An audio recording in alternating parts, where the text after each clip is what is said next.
સંક્રમણનું નામ છે જાગૃતિ. આપણે બધાનું શરીર લગભગ સસ્તન પશુ જેવું શરીર છે, જેમાં આહાર, નિદ્રા, ભય અને મૈથુન ચાર પ્રવૃત્તિ છે જે આપણી સાથે કોમન છે.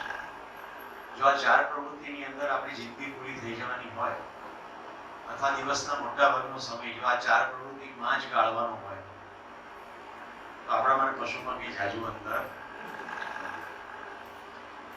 તો માણસનો આકાર ખરો, પણ માણસ થવાનું જે બાકી. તો આકાર માણસનો, ચેતના પશુની. આકાર માણસનો, ચેતના પશુની. તો પશુ ચેતનામાંથી માનવ ચેતનામાં સંક્રમણ, ટ્રાન્સફોર્મેશન, રૂપાંતરણ, એનું નામ જાગૃતિ.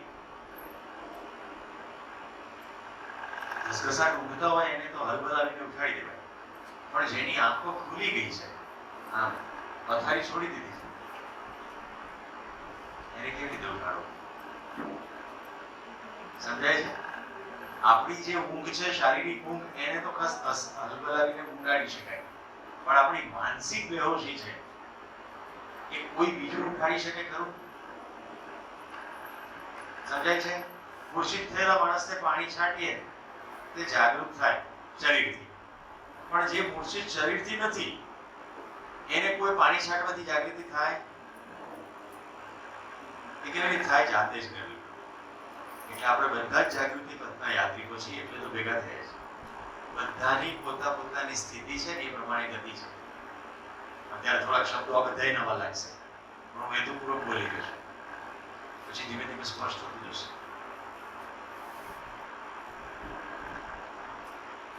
તો પશુ ચેતનામાંથી માનવીય ચેતનામાં સંક્રમણ, રૂપાંતરણ, એનું નામ જાગૃતિ. ઈંડું હોય પછી એમાંથી ઈયળ થાય. ઈયળ પોતાના મોઢામાંથી રસ કાઢીને આજુબાજુ એક જાળો બનાવે, એને કોશેટો કહે. એ કોશેટામાં થોડો સમય રહ્યા પછી કોશેટો ફાડીને બહાર આવે, એને આપણે પતંગિયું કહીએ છીએ. પતંગિયું થયા પછી પાછું ઈંડું થવાય ખરું? આ જે રૂપાંતરણ છે,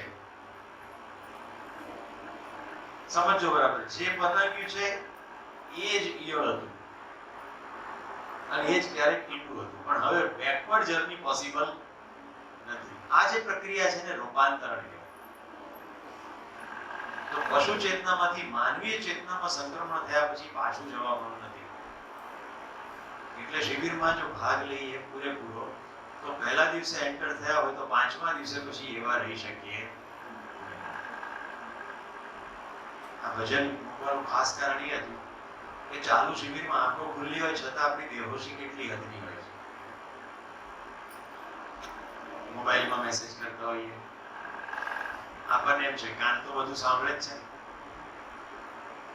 ધ્યાન કરના નહીં હે, ધ્યાન દેના હે.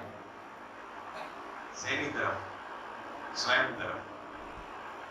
સ્વયં તરફ ધ્યાન દેવું એટલે બીજી બધી પ્રવૃત્તિમાંથી નિવૃત્ત થઈ જવું. આપણને મિત્રો સાથે બેસવા, છાપા સાથે બેસવા, મેગેઝિન સાથે બેસવા, આર્ટિકલ સાથે બેસવા, ટેલિવિઝન સાથે બેસવા ટાઈમ છે. પોતાની જાત સાથે બેસવા ટાઈમ નથી. એવો સમય આપતા જ નથી. એટલે રૂપાંતરણની જે ઘટના ઘટવી જોઈએ એટલે ઘટતી નથી. આપણને એમ છે કે રૂપાંતરણની પ્રક્રિયા કોઈ બહારથી થશે.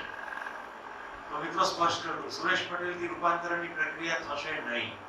જીવન વિદ્યાના શિબિરમાં ભાગ લેવાથી રૂપાંતરણની પ્રક્રિયા થશે નહીં. અહીંયા વિષય વસ્તુ જે સંભળાય છે એ સાંભળવાથી રૂપાંતરણની પ્રક્રિયા થશે નહીં. જે સંભળાઈ રહ્યો છે, જે પ્રસ્તાવ આવી રહ્યો છે, એ પ્રસ્તાવને સ્વયંની અંદર જોવો પડશે. આમ છે કે નથી. કાલા માટે મારે જેમ ભોજન વખતે સંતોષની ક્ષણ હતી. એક ભાઈએ આવીને કીધું કે શનિવારે વાળ કપાવવા, ચણા નહીં ખાવા, આ બધા મુદ્દાઓ ઉપર હું અટવાતો હતો. આજથી મેં છોડ્યું. તો સ્વયંમાં નિરીક્ષણ કરવાથી ખબર પડે. રાઈટ કે હું વાળ કપાઈશ તો હનુમાનજીને વાંધો પડશે કે નહીં? તો મારું વાળ કપાવવું, હનુમાનજી વાંધો, આ બધા જ શબ્દો સમજવા પડશે. તો હું હજી સમજાણું નથી અને હનુમાનજી પૂછ કરવાની ગયે. લીટી શું છે? હું વાળ કપાવું તો હનુમાનજીને વાંધો પડે કે કેમ? આ પ્રસ્તાવ છે, આ પ્રશ્ન પણ છે, આ પ્રસ્તાવ પણ છે પોતાની જાત આગળ. હવે હું સમજાયું નહીં અને આપણે નીકળી પડ્યા છીએ બહાર. આ પ્રશ્નો પાછા કેવા છે? કેટલા વાળ કપાવવા,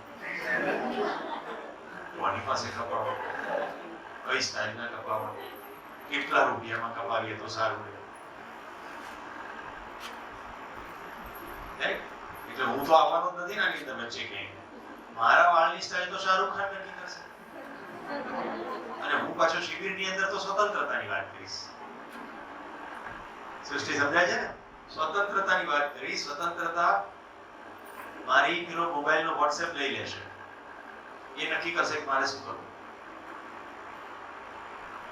એટલા ગીત સંભળાય કબીર સાહેબ, ઉઠ જાગ મુસાફિર ભોર ભયો, अब रेन कहाँ जो सोवत है, जो सोवत है वो खोवत है, जागत है वो पावत है. તો મિત્રો ગઈકાલે જે થયું એની પ્રક્રિયાનો પહેલા પ્રશ્નો પત્ર બધાનો લઈ લીધો. મને ભાઈ પ્રહલાદ અને બોની કહ્યું કે થોડુંક મારા આવતા પહેલા તમારે ચર્ચાઓ થઈ, તો ખાસ તો જેને કંઈ જે કંઈ પ્રશ્નો છે પ્રશ્નો પૂછો, નિસંકોચપણે પૂછો. કારણ કે ગઈકાલના પ્રશ્નો આજે લઈ લઈએ પછી આપણી યાત્રા થોડીક આગળ ચાલે.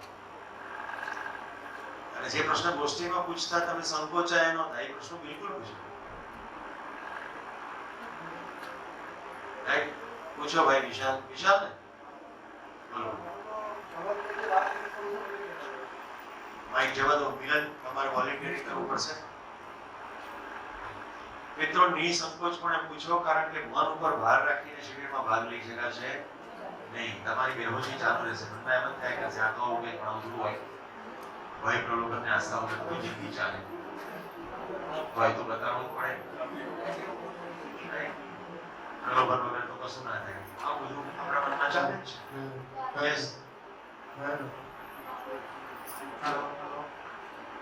एक्चुअली काले गोष्टी में હતા આધારભાઈનો પ્રશ્ન હતો. એનું જે એમને વાત કરી કે હું અવર કન્ટ્રીઝ એકદમ માઇકને મોઢા પાસે રાખો અને ખૂબ મોટું વોલ્યુમ, મને એવી ખબર પડવા દો કે તમે નાસ્તો કર્યો છે. તો ગઈકાલે એવું હતું કે એમને વાત કરી હતી કે હું જ્યાં ભારતમાં જોબ કરતો હતો. પ્રશ્ન તમારો છે કે એમનો છે? મને પ્રશ્ન મારો પ્રશ્ન છે નહીં અત્યારે. પ્રશ્ન હોય તો પ્રશ્ન નથી. આપણે ચર્ચાને એટલે મને સોલ્યુશન મળી ગયું એમાંથી વાત. પ્રશ્ન પ્રશ્ન પ્રશ્ન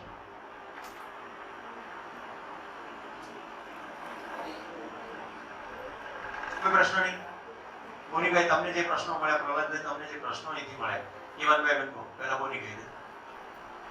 આગળથી પ્રશ્ન એ મળે તો કે જે શિક્ષણ છે, ડર છે, તો ડર ના આપીએ તો પછી કામ કેવી રીતે થશે? સપોઝ શિક્ષણ છે તો ભણવા બેસશે નહીં, તો ભણાવવા માટે હવે તમારે ડર તો આપવો જ પડે, નહીં તો ભણશે જ નહીં, તો પછી આગળ કરશે શું? નહીં, એક પ્રશ્ન એવો તમારે વાત નથી કરતો, એક મને એ પણ મળે. જનરલ પ્રશ્ન છે કે બાળકને ડરાવીશું નહીં તો એ ભણશે કેવી રીતે? તો આપણે કાલે શિક્ષણની સમીક્ષા કરી લીધી. લાભોન્માદી, ભોગોન્માદી, કામોન્માદી અત્યારની શિક્ષણ પદ્ધતિ છે. હજી તમારે એની અંદર વિદ્યાર્થીને ડરાવીને પારંગત બનાવવો છે.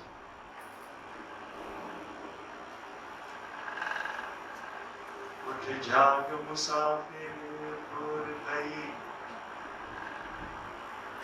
જો ખ્યાલ આવી જાય છે કે આ શિક્ષણ પદ્ધતિ, આ શિક્ષણ વ્યવસ્થા જે બાળકને ઉચિત આત્મવિશ્વાસ પણ પૂરો પાડતું નથી એને જીવનના કૌશલ્યો પૂરું પાડતું, તમારે એને ડરાવીને એની અંદર નિષ્ણાત બનાવવું છે.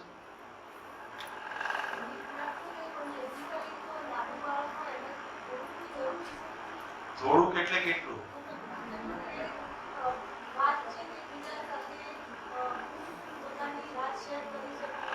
પોતાની વાત શેરિંગ કરતા માટે બાળકને નિશાળે જવાની આવશ્યકતા નથી. માના પેટમાંથી બહાર આવ્યા પછી 3 વર્ષની અંદર બાળક શુદ્ધ ગુજરાતીમાં, શુદ્ધ ગ્રામરમાં પરફેક્ટ બોલતો થાય છે. ઉજવાળો તો નિશાળમાં જઈને જ થાય છે. રામ વનમાં ગયા તો કે રામ કરતા, વનમાં ગયા જવાની ક્રિયા. રામ સુંદર વનમાં ગયા, સુંદર વિશેષણ કહેવાય. કોમળ પગના રામ તો પગની આગળ કોમળ નામનું વિશેષણ નથી. હવે કર્તા, ક્રિયાપદ, નામ અને વિશેષણ આમાં વિદ્યાર્થી ગૂંચવાવાનું શરૂ થઈ જાય. બાકી તો સીધે સીધું જ કહે છે બાપા ખેતરે ગયા મારા માટે મગફળી લેતા આવ્યા. મગફળી બહુ મીઠી હતી, મારી માં એટલી વાલી છે શીખી મને ખવડાવી. એને વાલ સમજાય છે, એને માં સમજાય છે, એને મગફળી સમજાય છે, એને શીખવાની ક્રિયા સમજાય છે. એટલું જ નહીં, રામ સુંદર વનમાં ગયા. જો કોઈ કે સુંદરની નીચે કાર્ય લખ્યું તો ખોટું પડી જશે, કારણ કે સુંદર એ તો વિશેષણ છે. એને સુંદરતાનો બોધ થયો છે, એ શિક્ષકને કઈ લેવા દેવા નથી. એને એની સાથે વિશેષણ કેમ ના કીધું? રામ વનમાં ગયા તે વાર્તા માત્ર જાણવાથી બાળક અંદર અંદર ભાવ અનુભવે છે કે રામને શું કામ વનમાં જવું પડ્યું છે. પણ શિક્ષકને એમાં રસ નથી. એને તો એમાં રસ છે કે વનમાં ગયા એ ક્રિયા લખી કે નહીં. અહીંયા બાળક માટે રામ વનમાં ગયા એ ક્રિયા નહીં બલકે પીડા ભાવ છે. એ ભાવની અનુભૂતિ કરે છે. જે શબ્દો પ્રશ્ન પૂછાયો નથી, જવાબ કેવી રીતે આપશે? પ્રશ્ન તો પૂછાયો છે, ક્રિયા કઈ? તમે અહીંયા બેઠા છો, હું અહીંયા બેઠો છું. આપણે પરસ્પર એકબીજાની હાજરીમાં સારું લાગે? નથી ઠેકડા મારતા, નથી તાળીઓ પાડતા, નથી ગરબા ગાતા, પણ છતાંય સારું લાગે છે. તો સારું લાગવાને પછી તમે એમ કહો કે આ કોઈ ક્રિયા કહેવાય? તો પછી મને જે આવડશે, કારણ કે મને ભય આપવામાં આવ્યો છે, જો નહીં આપ્યું તો ફેલ કરીશ, તો પછી કંઈ પણ કહો. આમ થાય છે કે નથી થતું? આ કેણીએ મેણીઓ sine square theta plus cos square theta is equal to 1. એમ ત્રિકોણની રીત શીખવાડ. બરાબર? હા. ગઈકાલે માહિતી અને જાણવાની વાત આપણે સમજ્યા.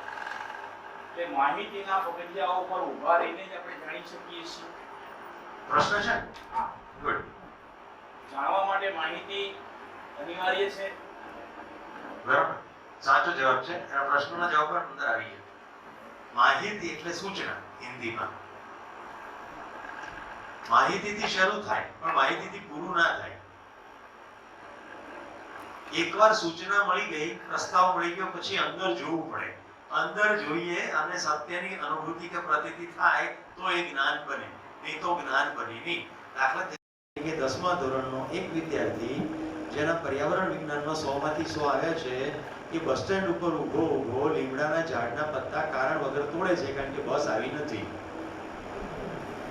એની પાસે માહિતી છે કે પ્રકાશ સંશ્લેષણની ક્રિયા થાય છે, વનસ્પતિ પ્રાણવાયુ છોડે છે, પણ એને એવું જ્ઞાન થયું નથી કે મારું જીવન આ લીમડાના વૃક્ષ ઉપર નિર્ભર છે, મારે એના પ્રત્યે કૃતજ્ઞતા રાખવી પડે, મારે પત્તાને તોડાય નહીં.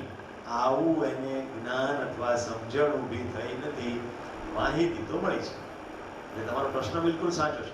શિક્ષક કર્તવ્યમાં માહિતી પૂરેપૂરી આપવાની છે, પણ વિદ્યાર્થીનું ધ્યાન માહિતી પર ન જતા માહિતીને ઇન્ટરપ્રિટ કરનાર તરફ જવું જોઈએ.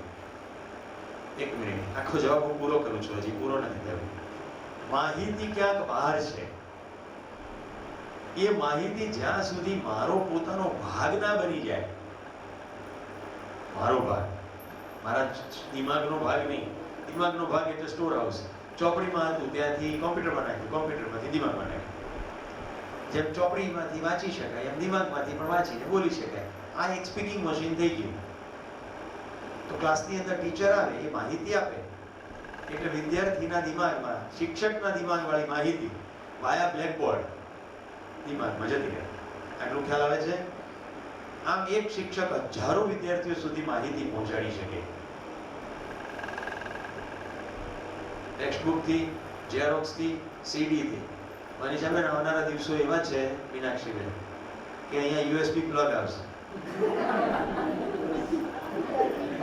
અને પ્રહલાદભાઈ છે ને 1 TB ડિસ્ક લઈને આવશે. સુરેશભાઈ મેં બહુ સરસ આર્ટિકલો લખ્યા છે, તો તમે આમાં પ્લગ ઇન કરનાર, તો હું અહીંયા ડિસ્કાઉન્ટ ભરાઈ દઈશ. એટલે ઝૂપ કરતા બધા 1 TB ના આર્ટિકલ અંદર આવી જાય. પછી મારા પેટ ઉપર 2-5 સ્વિચો હશે કે સમાજશાસ્ત્ર રિલેટેડ આર્ટિકલ દબાવો એટલે ફટ કરતા અંદર દેખાય. પછી બોલો. યસ, હવે કહો. બધા એમ કહે છે કે જ્ઞાન સ્વયંભૂ છે, એ કોઈના ઉપર ડિપેન્ડ નથી. બધા ભલે એવું કે તમને શું લાગે? હા, એટલે હું એમ માનું છું કે જે કાલિદાસને જ્ઞાન પ્રાપ્ત થયું, જે આપણે શાસ્ત્રોમાં છે, કે જ્યારે કોઈ સંશોધન થયું અને કોઈ સ્પાર્ક થયો અને એમાંથી એને જ્ઞાન મળ્યું, એટલે જ્ઞાન સ્વયંભૂ છે અને આત્મ સાક્ષાત્કારથી જ મેળવી શકાય છે. એ વાત કેટલે અંશે સાચી છે? મને લાગે આ પ્રશ્નનો આજે જવાબ ના આપવો જોઈએ. એક તો ભૂતકાલીન જે સંદર્ભો છે એ બધા સંદર્ભો આપણા પોતાના સ્વયંના નિરીક્ષણમાં ખરા ઉતરે એમ છે ખરા? કે ભાઈ કાલિદાસને જ્ઞાન થયું કે જ્ઞાનેશ્વરે પાડાને વેદ ભણાવ્યા, આવી જે કંઈ ઘટનાઓ છે એ તમામે તમામ ઘટનાઓમાં કોઈ પણ પ્રકારનો તર્કશુદ્ધ રીતે પ્રયત્ન હવે થઈ શકે એમ છે માની લીધા સિવાય? માન્યા સિવાય બીજું કઈ શક્ય છે? તો હવે મારો પ્રશ્ન એ છે કે જેટલું માનેલું છે એ બધાને જાણી લો અને જેને જાણો છો એને માની લો. માને હુએ કો જાન લો, જાને હુએ કો માન લો. કારણ કે માનીએ છીએ પ્રમાણ કરીએ છીએ. જો પાડો વેદ ભણી શકતો હોય અને ઓટલો ઉડી શકતો હોય તો એની પરંપરા કેમ નથી? પરંપરા સમજાય છે ને? એ વખતે થયું અત્યારે કેમ નથી થતું? એ વખતે જો થઈ શકતું હતું તો અત્યારે કેમ નથી થતું? એની પરંપરા કેમ ઊભી ના થઈ? કેમ એ એક વ્યક્તિ સુધી સીમિત રહ્યો? આવો એક કાર્યક્રમ હતો. આ નંગ પહેરવા વિશે કોઈ વાતચીત ચાલતી હતી. મેં એક ભાઈને ઊભા કરીને કહ્યું, તમારી આ વીંટી તમારા સસરાએ તમને ભેટમાં આપી છે. એકદમ સ્તબ્ધ થઈ. તમને કેવી રીતે ખબર? હવે આમાં કોઈ ચમત્કાર નથી. વીંટી પહેરી હોય કાં પોતે સીવડાવી હોય, કાં સસરાએ કે સાસુએ આપી હોય, ઉંમર નાની હોય ને એંગેજમેન્ટ થયા હોય તો પત્નીએ પહેરાવી હોય. કોઈ જૂનો હાથી આવીને વીંટી પહેરાઈ જશે નહીં. સમજાય છે? આ તો તીર માર્યું લાગી ગયો એટલે તો બસ એક્ઝેક્ટલી આવું છે. આનો મતલબ હું એવું નથી કહેતો કે પાછળના વર્ષોમાં આવી કોઈ ઘટના ઘટી જ નહીં હોય. ઘટી હશે કે નહીં ઘટી હોય એનું આજના દિવસમાં આપણે શું? અહીંયા તો અસ્તિત્વમાં જે છે એનો અભ્યાસ થઈ રહ્યો છે. માન્યતાઓનો અભ્યાસ થઈ રહ્યો નથી. માન્યતાઓને તપાસવાની છે. તો જ્ઞાન સ્વયંભૂ છે કે નહીં અત્યારે હું હા પાડીશ તો મૂંઝવણમાં મૂકી જશો. એમ કરતા ચોથા પાંચમા દિવસ ઉપર રાખો. રાઈટ? હમણાં એક મુદ્દાને સાઈડમાં રાખીએ પણ એટલું સ્પષ્ટ કરી દઉં કે માહિતી એ જ્ઞાન નથી. મેં અત્યારે સાદો જવાબ આપ્યો છે. બહારની રહેલી માહિતી જ્યારે મારો ભાગ બની જાય, એ પણ બહારની રહેલી માહિતી એટલે કઈ? અસ્તિત્વગત માહિતી. અસ્તિત્વગત એટલે જે કંઈ જેવું છે તેવી માહિતી. એ જ્યારે મારો ભાગ બની જાય ત્યારે જ્ઞાન બને. જો એક માહિતી આપું છું અને જુઓ તમારી અંદર એ જ્ઞાનનો ભાગ બને છે કે નહીં. અસ્તિત્વમાં હાઇડ્રોજન નામનો ગેસ છે કે નથી? લેબોરેટરીમાં પ્રૂવ પણ કરી શકાય. હાઇડ્રોજન નામનો ગેસ છે. હાઇડ્રોજન સળગી ઉઠે. ઓક્સિજન નામનો ગેસ છે કે નહીં? છે. નહીં તો પછી શ્વાસમાં શું લઈએ?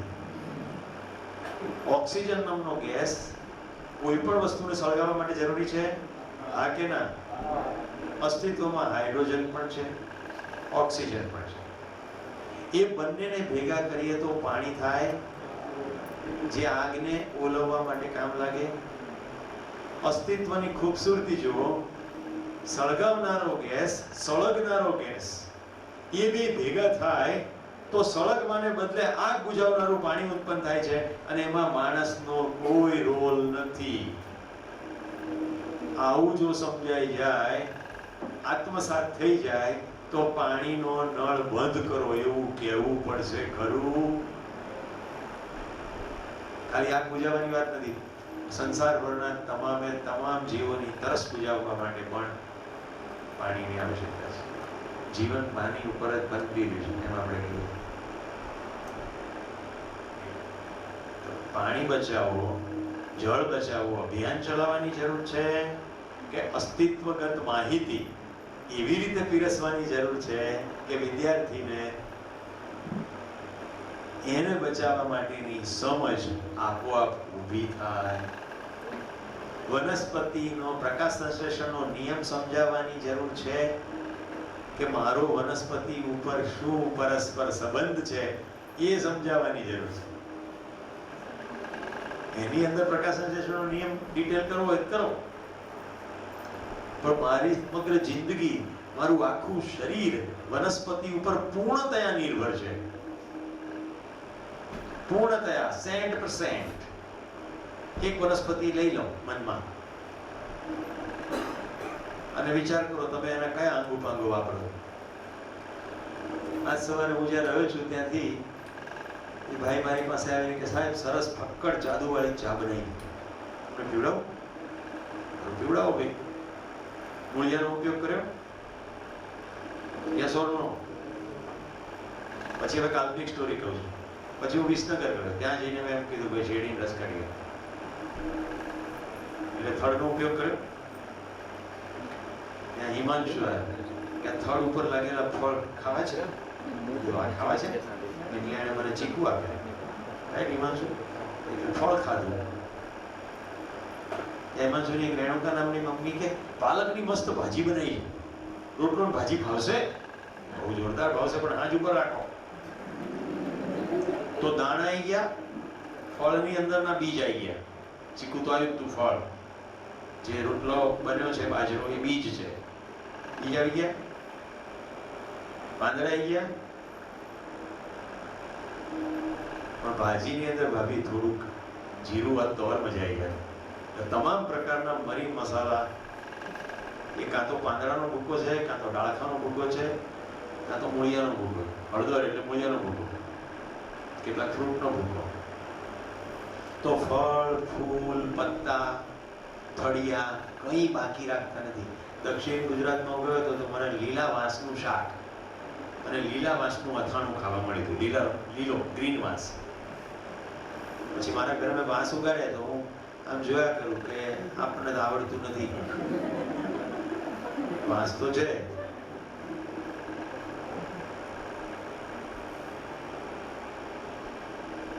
મિત્રો, નિશાળમાં પીરિયડ જો આવી રીતે ચલાવવામાં આવે કે વનસ્પતિના આપણી ઉપર કેટલા ઉપકારો છે, માત્ર ઉપકાર ઉપર જ ધ્યાન આપવામાં આવે તો તમને શું લાગે છે જે શિક્ષકો છે ધોરણ 1 થી આ શીખવવામાં આવ્યું હોય તો એ બાળક મોટું થઈને ઝાડ તોડશે ખરું? એને વનસ્પતિ પ્રત્યે કૃતજ્ઞતા, થેન્કફુલનેસનો ભાવ થશે. થેન્કિંગ કે તારા હોવાને કારણે મારું હોવાનું છે ભાઈ. હું આખો દિવસ કચરો કાઢ્યા કરું છું, પણ તું આખો દિવસ પ્રાણવાયુ આપે છે એટલે હું શ્વાસમાં ભરી શકું છું. મારું શરીર પણ તારાથી ચાલે છે, શ્વાસ પણ તારાથી ચાલે છે. અરે બગીચાની લોન ઉપર ખુલ્લા પગે ચાલીએ છીએ, કોઈ કચડાય છે ત્યારે પગને ઠંડક અને મૃદુતાનો અહેસાસ થાય છે.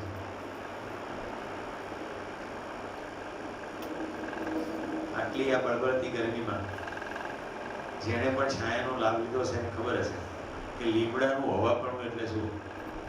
મારે ઘરે મહેમાન આવ્યા હતા, એને કહ્યું તમે બધા વૃક્ષોનો અલગ અલગ વાત કરો છો, તો વૃક્ષો તો બધા તડકામાં સરખો જ છાંયડો આપે. એ વખતે લગભગ 1-1.5 વાગ્યો હતો. મેં કીધું ચાલજો હેડજો અત્યારે જ નીકળીએ અને આપણે જોઈએ ડિફરન્સ શું છે. મારા ઘરના આંગણામાં જ મેં લીમડો વાવ્યો છે. મેં કીધું આ નીચે ઉભા રહે, પછી હવે આપણે ગરમાળા નીચે જઈએ એટલે ખબર પડે કે લીમડો શું છે ને ગરમાળો શું ચીજ છે. આપણે તો સાહિત્યમાં કેટલી બધી જગ્યા આવે છે કે લીમડાની શીળી છાંય, વડલાની શીળી છાંય. ત્યાં એવું નથી આવતું અરડુસાની શીળી છાંય, ગુંદાના ઝાડની શીળી છાંય. નવલકથાઓમાં હે પ્રિયતમ તું મુજે બકુલના ઝાડની નીચે મળજે. બોરસલી ને બકુલ, એક ઝાડનું તો નામ જ છે અશોક વૃક્ષ. એ વૃક્ષની નીચે બેસવાથી તમારો શોક દૂર થઈ જાય એટલે એનું નામ અશોક વૃક્ષ.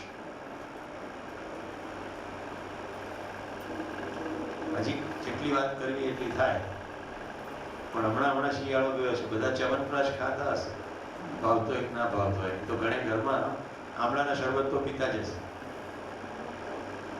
કેટલી અદ્ભુત કુદરતમાં વ્યવસ્થા છે. ઉનાળો આવે તે પહેલા શિયાળામાં આમળા આવે. શિયાળામાં આપણા શરીરની અનુરૂપ એટલી બધી વસ્તુઓ મળે કે તમે જો સરસ રીતે ખાઓ તો ઉનાળુ અને ચોમાસુમાં થતા એક પણ રોગ તમને થાય નહીં. હવે આમળું ના તો કડવું છે ના ખાટું છે, તો તુરું છે. તુરો સ્વાદ છે. આટલો બધો મહિમા કર્યા પછી ઝાડ પ્રત્યે પ્રેમનો ભાવ ના થાય તો જ નવાય. હવે આપણે જીવન વિજ્ઞાન શિબિર છે, ભવિષ્યમાં ઝાડનો એક પીરિયડ લઈશું. યસ બોની ચેરમેન સાહેબનો જવાબ બાકી રહ્યો છે. પ્રહલાદની તળવાર આંગળીઓ ઊંચી થઈ ગઈ. તમારો લગભગ જવાબ પૂરો થયો. યસ પ્રહલાદ. મારો પહેલો પ્રશ્ન છે કે એમના શિક્ષણની જગ્યાએ ચાલો શિક્ષણ એટલે આપણે ગોખાવું માહિતી બધું એમ માનવું જોઈએ. તો બાળકને ભય પ્રલોભન અને આસ્થા વિના સ્વનિર્ભરતા અને સ્વાવલંબનનું પ્રેરણા કઈ આપી શકાય? એક જવાબ એ છે આપણે બાય તરીકે અવરોધને કામ કરે, પણ એ સિવાય કે હું સ્વાવલંબી માણસ નથી, પણ મારા દીકરાને હું સ્વાવલંબી મહાત્મા કઈ રીતે સમજાવું? એ સાથે બીજો પ્રશ્ન કનેક્ટેડ જ કરી લઉં છું કે છોકરો હવે હોય છે કે એને હવે આ છે કે ઇલેક્ટ્રિસિટી એક પ્લગમાં આંગળી ના નખાય, મૃત્યુ થઈ જાય. સાપ છે તો હવે ગળે વીંટાળે ને કે એની જોડે ના જવાય, કરડીને આપણને મારી નાખે. એ છોકરાને કેવી રીતે સમજણમાં લાવવું? Very good. જ્યાં સુધી વ્યવસ્થા નથી ત્યાં શાસન કરવું પડશે.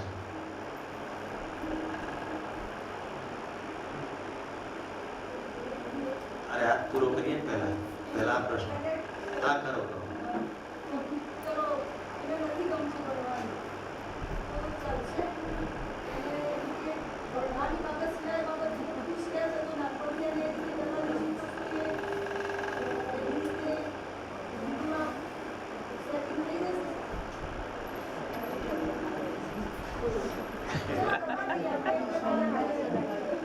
હલો પ્રશ્ન જો તમે નહીં સમજો, અત્યારે જે લોકો વાતો કરી રહ્યા છે, તો પછી મારા જવાબનો કોઈ અર્થ નહીં રહે. એમણે એવું કહ્યું છે કે એને ભણવું નથી ગમતું, બીજું બધું કરવું છે, તો શું એ નહીં ભણશે તો ચાલશે? આ છે ને પ્રશ્ન.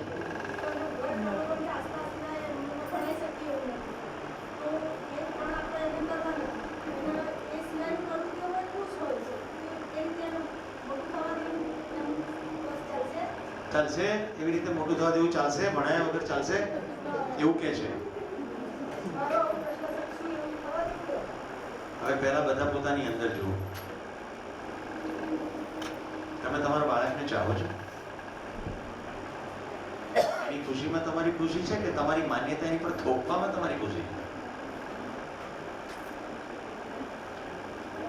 આપણે ભ્રમને બી ટ્રાન્સફર કરીએ છીએ, માન્યતાઓનું પણ ટ્રાન્સફર કરીએ છીએ, અને આપણે એ ભ્રમને ચગાવીએ છીએ કે હું ભણી એમાં તો કંઈ મેં કાંદા બટાકા જામફળ સીતાફળ કાઢ્યા નથી, પણ કારણ કે મારી માન્યતા તો મારા બચ્ચા ઉપર ઠોકવી જ પડે, એટલે તું પણ ભણ. હું દુઃખી થઉં છું તેમ તું પણ દુઃખી થજે. એટલે જ આવો પ્રશ્ન આવે ને, નહીં ભણે તો ચાલશે. મારો મુદ્દો એ છે કે જે ભણી લીધા પછી બાળકમાં આત્મવિશ્વાસ નથી, સ્વનિર્ભરતા નથી, એ ભણાવવાનો કઈ મતલબ છે? કે એવું ભણાવવું જોઈએ કે જેમાં આત્મનિર્ભરતા સ્વનિર્ભરતા હોય. જ્યાં સુધી એવું ભણાવી ના શકાય ત્યાં સુધી અત્યારની શિક્ષણ પ્રણાલીમાં ભણતા બાળકને માતા પિતા તરીકે શું આપવું જોઈએ જે નિશાળ નથી આપી શકતી? તો એક બાળકની ત્રાસનું વર્ણન કરું છું. એક મળીતી માં જે એને કોઈ પણ પ્રકારની શરત વગર પ્રેમ કરતી હતી, એ પણ હવે ટીચર થઈ ગઈ. નિશાળ તો પૂરતું ભણ ભણ ભણ ભણ એમ કહે જ છે, ટ્યુશન ટીચર પણ એમ કહે છે તું ભણ ભણ ભણ. એક માં હતી, એક જ, હવે એ પણ કહે છે કે તું ભણ ભણ ભણ. માએ માની ભૂમિકા ભજવવાની છે, નિશાળે નિશાળની ભજવવાની છે. એ નથી હરકી ભજવતી. કમસે કમ માં તો માની ભૂમિકા સરખી ભજવે, ત્યાંથી તો શરૂ થાય. હું કોઈ કોરી કથા નથી કહેતો, મારા ઘરનો પ્રસંગ કહું. મને જીવન વિદ્યા પણ મને નહોતી ખબર.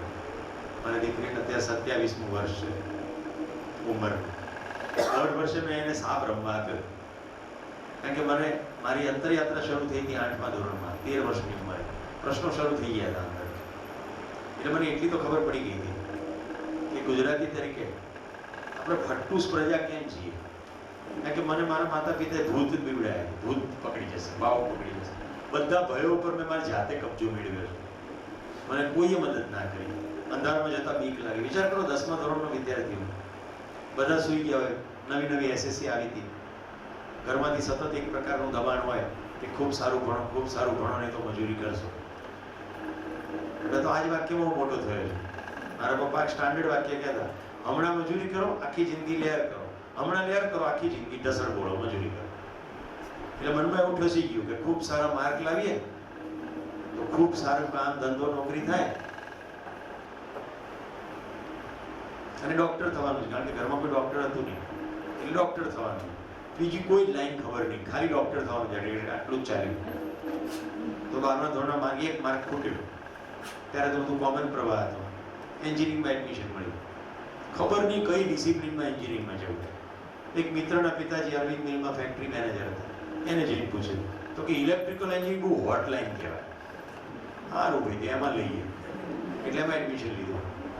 6 મહિનામાં તો હોજા ચડી ગયા. પેલી સર્કિટ ને ડાયોડ ને ટ્રાયોડ ને બધું આવવા માંડ્યું. પહેલું વર્ષ તો કોમન હોય એન્જિનિયરિંગનું, એટલે બધું ભણવાનું થોડું આવે. બીજા વર્ષથી પ્રિસાઇઝ ડિસિપ્લિન શરૂ થાય. હું 4 વાર પ્રિન્સિપાલને મળ્યો કે સાહેબ મારી જિંદગી આમાં નહીં જાય, મને નથી ગમતું જરાય. પછી સાહેબે છેલ્લે મારી આગળ પેપર ખોલી નાખ્યું અને કે મને વીટો પાવર છે 3 સીટનો, 3 સીટ હું બદલી શકું, સામે 3 હોવા જોઈએ.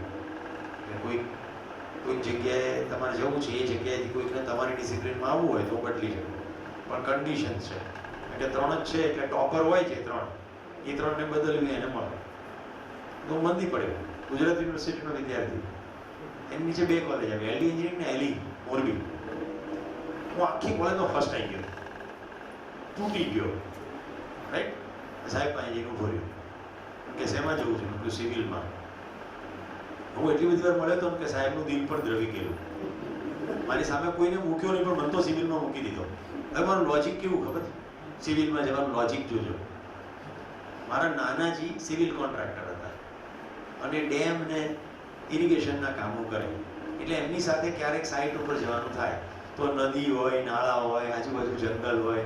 એટલે મને તો કે સિવિલ એન્જિનિયરિંગની જિંદગી કેટલી સરસ, એ પ્રકૃતિની ગોદમાં કામ કરવાનું, એટલે આપણને આ ફાવશે.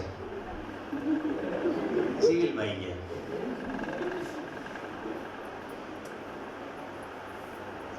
પણ હું અત્યારે પાછળ વળીને જોઉં છું તો મારા માતા પિતા હંમેશા મૂલ્યથી જીવ્યા. મારી અંદર મૂલ્યનું સિંચન થયું. માતા પિતા કયું મૂલ્ય? લબાડી નહીં કરીએ, ખોટું નહીં કરીએ, પૂરી નિષ્ઠાથી જે કરીશું એ કામ કરીશું, મહેનત કરીશું. એ મૂલ્ય આજ સુધી રહે. તો અત્યારે હું ટોટલ માતા પિતાનું મૂલ્યાંકન કરું તો હું એવું કહી શકું કે ભવ મને આ જ માતા પિતા મળ્યું. કારણ કે એમને જેટલી માહિતી હતી એ પ્રમાણે એમણે મને માર્ગદર્શન આપ્યું. એમના માટે શું હતું? શ્રમ ન કરાય. મારા માટે શું છે? શ્રમ કરાય, કારણ કે મને ખબર પડી ગઈ. તો મારા પુત્રને જેવું ફર્સ્ટ યરમાં એડમિશન મળ્યું એ પહેલા લગભગ 12મા ધોરણના મધ્ય ભાગમાંથી મેં એને કહેવાનું શરૂ કર્યું કે હું જો મરી જઈશ ને તો 1.25 લાખનો છું. હું માઉન્ટેનિયર છું એટલે મારો ઇન્સ્યોરન્સ વધારે હોય. હું પહાડ ઉપરથી પડીને મરી જઉં, પરંતુ હું મરી જાઉં તો તારો ફાયદો થઈ જાય. એટલે કમાવા માટે તો ભણવાનું નથી.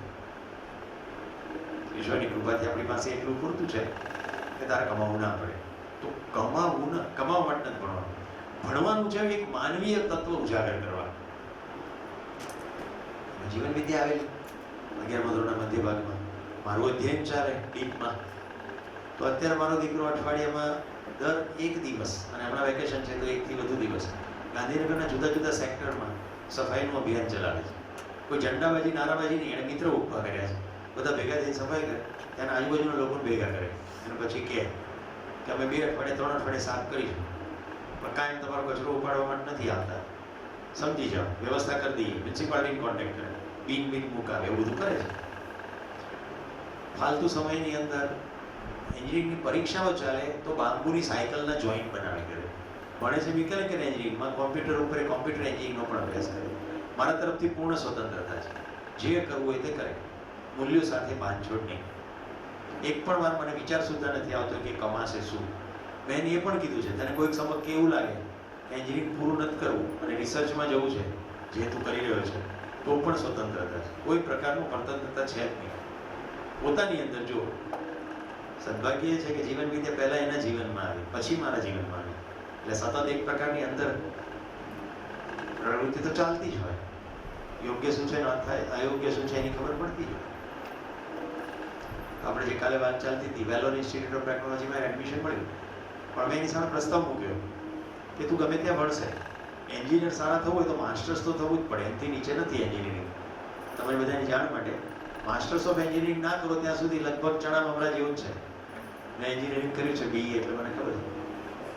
તો માસ્ટર્સ ભણવા માટે તારે જે ડિસિપ્લિનમાં માસ્ટર્સ કરવું છે એમાં જ્યાં કંઈ ઉપલબ્ધિ હોય ત્યાં જવું પડશે. તો ત્યારે તો પછી ઘરે રહેવાનું છે જ નહીં. એની કરતાં ગાંધીનગરમાં ઘરથી નજીકની કોઈ કોલેજ લે, શરીર ઉપર ધ્યાન રાખ જેથી શરીર સ્વસ્થ રહે, તને ગમતી તમામ પ્રવૃત્તિઓ કર, રાઈટ, ઘરનો ખોરાક ખાવા મળે તાજો, આવું કર. હા, મારો પ્રસ્તાવ છે, નહીં તો VIT તો છે જ. બંને પ્રસ્તાવ જીવન વિદ્યા પછી એની પાસે આવ્યા હતા. એક હતું VIT ની ચમકદમક વિશે બધું જાણી લીધું, વિદ્યાર્થીઓ સાથે વાત કરી, મલ્ટી ડિસિપ્લિન, ખૂબ બધું મોટું એક્સપોઝર, સ્માર્ટ થઈ જવાય, આવું બધું પણ આવ્યું. સરવાળાને કીધું કે ના પપ્પા, આપણે આ બરાબર છે. તો અત્યારે જીમમાં જાય છે, રાઈટ, ખૂબ સારું વાંચે છે, બારણું બંધ કરીને કંઈકનું કંઈક કરતો હતો. મેં શું કરે છે? તો કે હું ત્રાટક કરું છું. જાતે જાતે રોહિત શર્માની કોઈ પુસ્તક વાંચતા વાંચતા એને કંઈક ત્રાટક વિશે વાંચ્યું.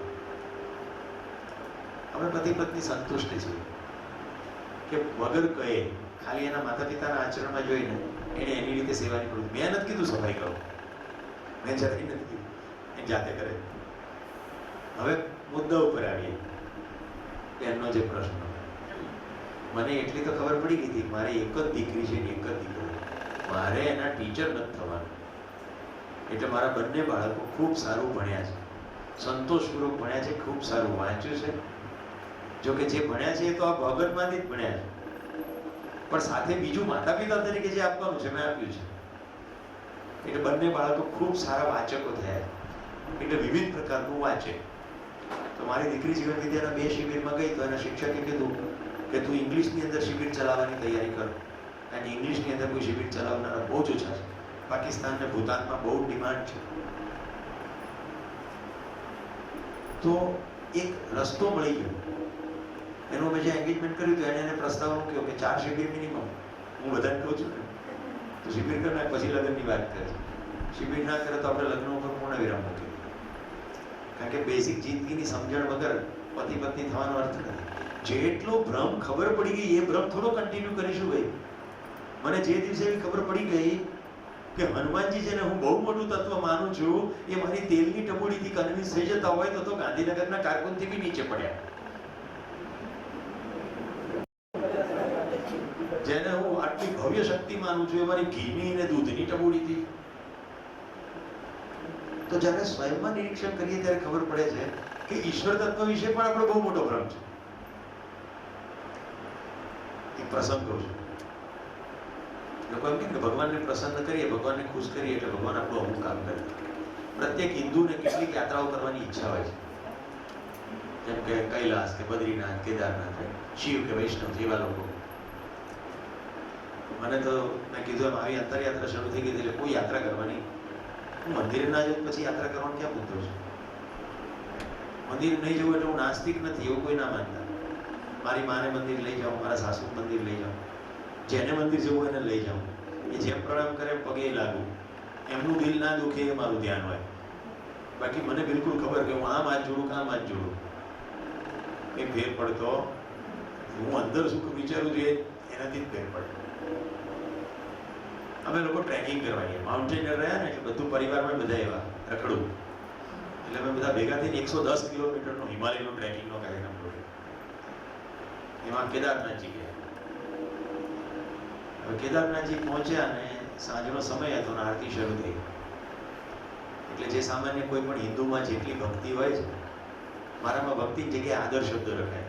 હું એવું માનું કે હજારો લોકો કોઈ એક જગ્યાએ શ્રદ્ધાનું કેન્દ્ર બનાવ્યું હોય, રાઈટ, હજારો લોકો જે માથું ટકવતા હોય ત્યાં કોઈ અપમાનજનક બિહેવિયર ના કરાય.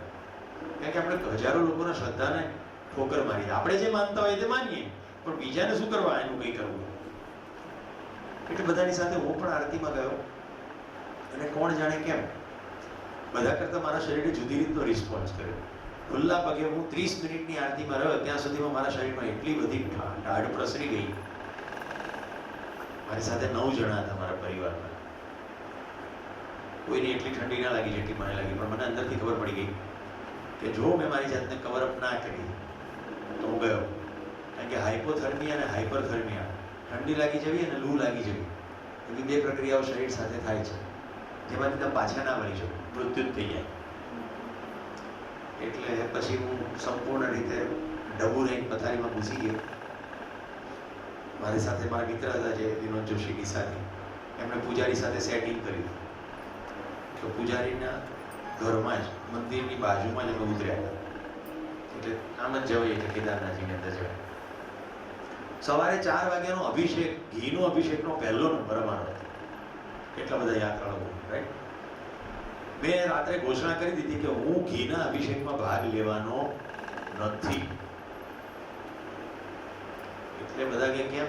તો મને ઠંડી લાગી ગઈ છે અને પાછું કાલે હું નથી તો તમે મને ઉંચકીને જાઓ. કાલે ટ્રેક કરીને પાછું જવાનું કેદારનાથજીથી ગૌરીકુંડ, લગભગ 20-21 કિલોમીટર અમે જે ટ્રેક નક્કી કર્યો હતો એટલો લાંબો ટ્રેક છે. એટલે વાર નથી આવતો.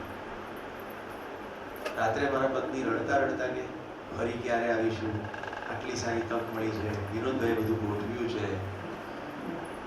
આપણને વધારે ખબર નથી પડતી, પણ એટલી તો ખબર પડે છે કે આપણા ગઈડિયાઓએ બધું કર્યું હોય, આ યાત્રા પાછળ કંઈક હશે.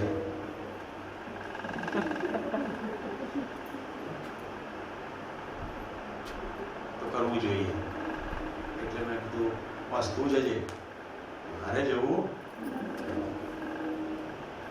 હું સવારે જ્યારે ઉઠ્યો, બધાને સમાંતર સમાંતર હું પણ ઉઠી ગયો અને મને લાગ્યું કે મને શરીરે કમ્ફર્ટ તો છે, પણ હજી મને અંદરથી એવું સિગ્નલ નથી આવતું કે મારે આમાં જવું જોઈએ. એટલે મેં કીધું હું અંદરથી મારી જાત સાથે કન્વિન્સ ના હોઉં તો દમ નહીં કરું. એટલે મેં સ્લીપર પહેરી બધાને ગરમ પાણી કાઢી આપ્યું નાહવા માટે અને પાછો હું પથારી જતો રહ્યો ને 9 જણા ગયા. જેટલું ઘસાય એટલું શિવજીને ઘસી નાખ્યા હશે ઘી વડે. બધું અભિષેકની બધી પ્રક્રિયા બતાવ્યા પછી એ લોકો આવે તે પહેલા હું ઉઠી ગયો, તૈયાર થઈ ગયો અને મંદિરના પ્રાંગણમાં ઊભો રહ્યો. જેવા એ લોકો બહાર આવ્યા મોટા મોટા ભાઈ મને કે અંદર આવો. મેં કીધું ના, આપણી હિન્દુ પરંપરાઓ પ્રમાણે નાહી ધોઈને મંદિરમાં જવું છે, રાઈટ. હું પરંપરાનો અનાદર નથી કરતો. શિવજીના કાલે પૂરતા દર્શન થઈ ગયા છે, આખી આરતીનો લાભ લેવાઈ ગયો છે, હવે કશું નહીં. પછી અમે ઉપડી ગયા, ટ્રેક કર્યો. આ એક સ્ટોરી એક તરફ. હવે મેં તો શંકર ભગવાનને નારાજ કર્યા. તો મે મહિનામાં લંડનથી ફોન આવ્યો એક સાધુનો કે સુરેશભાઈ ઓક્ટોબરની આ તારીખો તમારા કેલેન્ડરમાં ખોલો. એ જરા મારા નામે બુક કરો. મને થયું કે હશે એમને તાલીમ કરી હશે. ઘણા બધા સાધુ સમાજોના તાલીમ કાર્યક્રમો કર્યા છે. એટલે મેં બુક કર્યું. તું બોલો શું છે? તો કે તમારે કૈલાસ આવવાનું છે. મારે કોઈ કૈલાસ આવવું નથી. કે ના તમારે આવવાનું છે. મેં તું મારે એવા 2 લાખ રૂપિયા નાખી દેવા નથી. તો કે એક પણ પૈસો ખર્ચવાનો નથી. આ પ્રસાદ છે ને તમારે ના નથી પાડવાનો. ખર્ચ બધું હું કરવાનું. જો સાધુ પાસે પૈસા ન હોય તમે ક્યાં ખર્ચ કરો? તો કે યજમાન શોધી કાઢ્યા છે. 100નો સંઘ જવાનો છે અને એમાં મેં તમારું નામ પહેલું લખ્યું છે. પણ મેં કીધું મને કોઈ શ્રદ્ધા નથી, મને એવી કોઈ ભક્તિ નથી. પછી આ કેદારનાથજીનો પ્રસંગ મેં કીધો. હું તો ત્યાં ઠેઠ જઈને પાછો આવું છું, આટલો ટાઢવલો છું કે મને તમારી જોડે મજા આવે છે. એટલે હવે શું કરું? એટલે મૈત્રીના તાબે બાંધી લીધો મને. સારું ચાલો. હું કૈલાસ માનસરોવરની આખી યાત્રા પગપાળા કરીને આવ્યો. એ સાધુ પાછા આવવું પડ્યું, એમને ઠંડી લાગી ગઈ.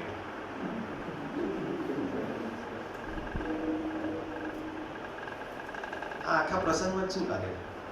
કોઈ ઘી ચોપડમાંથી કોઈ ખુશ થશે? ત્યાં કમ્ફર્ટેબલ કેદારનાથજી હતું. હું માઇનસમાં ચાલ્યો છું. ડોલમાલા પાસ 19,600 ફૂટની ઊંચાઈ. ત્યાં કશું ના થયું. નીચે કેદારનાથજીની ઠંડી લાગી ગઈ. શરીર કઈ રીતે વર્તશે એનો ગુણધર્મ જુદો છે. આપણે લગભગ કાલે જોઈશું. જેટલું જેટલું અસ્તિત્વમાં જે કંઈ જેવું છે તે સમજાય તો આપણે જે માની લીધેલું છે, ધારી લીધેલું છે, એ બધું ચોખ્ખું થઈ જાય. એટલે કાગનું બેસવું, ડાળનું ભાંગવું, ઓકે ટપુડી ચડાઈ અને પછી ફાયદો થઈ ગયો તો ટપુડી સાથે જોડી દીધું. તે ફલાણાને તાવ આવતો હતો, કોઈ રીતે ઉતરતો નહોતો, તો 2 ટપુડી દિવેલ ચડાઈ, જોકે દિવેલ જ ચડાવતું પણ કંઈક ચડાવ્યું એટલે એમ થઈ ગયું ફાયદો. જો સેવા કેમ્પો બંધ થઈ જાય ને તો અંબાજીના દર્શન કરવા જે હજારો લોકો જાય છે એટલા બધા તો ના જ જાય, થોડા સેંકડોમાં જાય. લાખથી વધુ માણસો એકઠા થાય એટલું ના થાય. મને તો કોઈ અંબાજી જાય તો હું સ્પષ્ટ કહું છું કે 12 પહોંચ પડાવજો, મારા માટે મોહનથાળ લેતા આવજો. કારણ કે ગુજરાતના તીર્થક્ષેત્રોમાં સૌથી સારો મોહનથાળ અંબાજીમાં મળે છે. સૌથી સારો મગજનો લાડુ વડતાલમાં મળે છે. અને આપણને એમાં રસ છે, ખોટું શું કરવા કેવું. તમારામાં કોઈને ઘરે સત્યનારાયણની કથા હોય, હું વિસનગરમાં હોય એવી ખબર પડે તો મને 2 વાટકા ભરીને જીવો મોકલવો, છાપાના ટુકડામાં નહીં. અને જો હું તમારે ત્યાં આવું તો એ મારું ભોજન હશે, એટલે પૂરતી માત્રામાં આપવો. કથામાં આવવાનો આગ્રહ રાખવો નહીં, કારણ કે 5 અધ્યાયમાં શું છે મને ખબર છે. એકની એક સ્ટોરી કેટલી વાર સાંભળવાની, સાધુ વાણીઓ સાધુ વાણીઓ સાધુ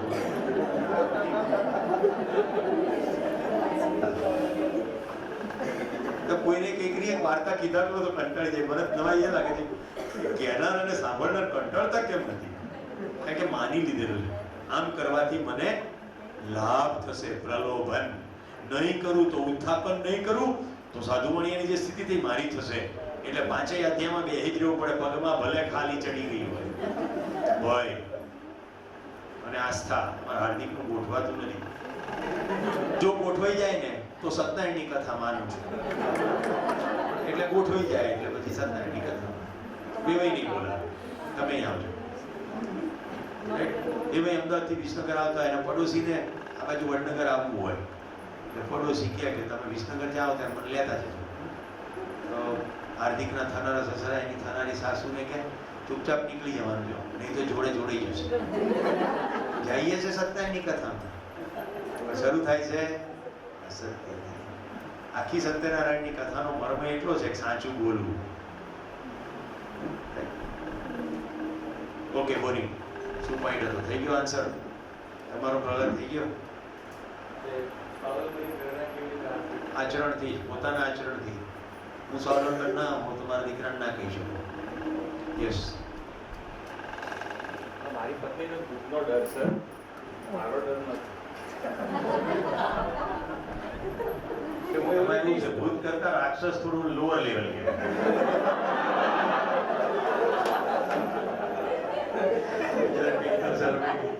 ભાઈ. તારો ડર ના હોય કારણ કે તું એનો પતિ છે, જેને આપણે પ્રેમ કરતા એનો ડર લાગે ખરો. ડર લાગે તો પ્રેમ જ ના કરી શકે. એ ભેગું કેવી રીતે થઈ શકે? મને એ બાબતનો ગર્વ છે કે એને ડર નથી, પણ એ ભૂતના ડરના કારણે એ પોતે એટલી અનકમ્ફર્ટ થાય છે અને મને બી અનકમ્ફર્ટ કરે છે. અને બીજી વસ્તુ, એક દિવસ એવું થયું કે એને ગરોળીનો બી ડર છે, મંદાનો બી છે, વોટ એવર. ગરોળી એક દિવસ હતી બારણામાં અને એને એના ડરના કારણે એકદમ બારણું આપી દીધું. ગરોળી મરી ગઈ, મારું હૃદય દ્રવી ઉઠ્યું. બિચારી નિર્દોષ મરી ગઈ. તો મેં કીધું તું એ ડરના કારણે તું ભૂત મારી નાખ ને, પણ તો કે એ મરતું નથી, કે મને ડર લાગે છે. આ ડર દૂર કઈ રીતે કરું? થઈ જશે, 5 દિવસ સુધી થઈ જશે. હજી પૂર્ણ પ્રસ્તાવ ગયો નથી બેટા, હજી પાર્શિયલ માહિતી જ ગઈ છે. રાઈટ? હજી તો શરૂ થયું છે. આપણે માનવાને જાણવાની પ્રક્રિયામાં એને જે ડર છે એ માન્યતાને કારણે છે. માન્યતા શું છે? ભૂત મને ખાઈ જશે કે ભૂત મને પીડા કરશે. હવે ભૂત જેવું કઈ અસ્તિત્વમાં હોય તો જ્યારે શરીર હતું ત્યારે પીડા નથી કરી, તો શરીર છોડ્યા પછી પીડા કેવી રીતે કરે? સેમ વસ્તુ મેં કાલે કહ્યું હતું કે અંધારું તો અસ્તિત્વમાં જ નથી. પ્રકાશનો અભાવ, એનું નામ અંધારું. અંધારું જેવું કંઈ છે નહીં. પ્રકાશ નથી, એની સ્થિતિને આપણે નામ પાડ્યું છે અંધારું. બાકી જેમ છે એમ જ રૂમ છે. પ્રકાશ જતો રહે એટલે આપણે અંધારું કહીએ છીએ. ડાર્કનેસ એ અંગ્રેજી શબ્દ છે.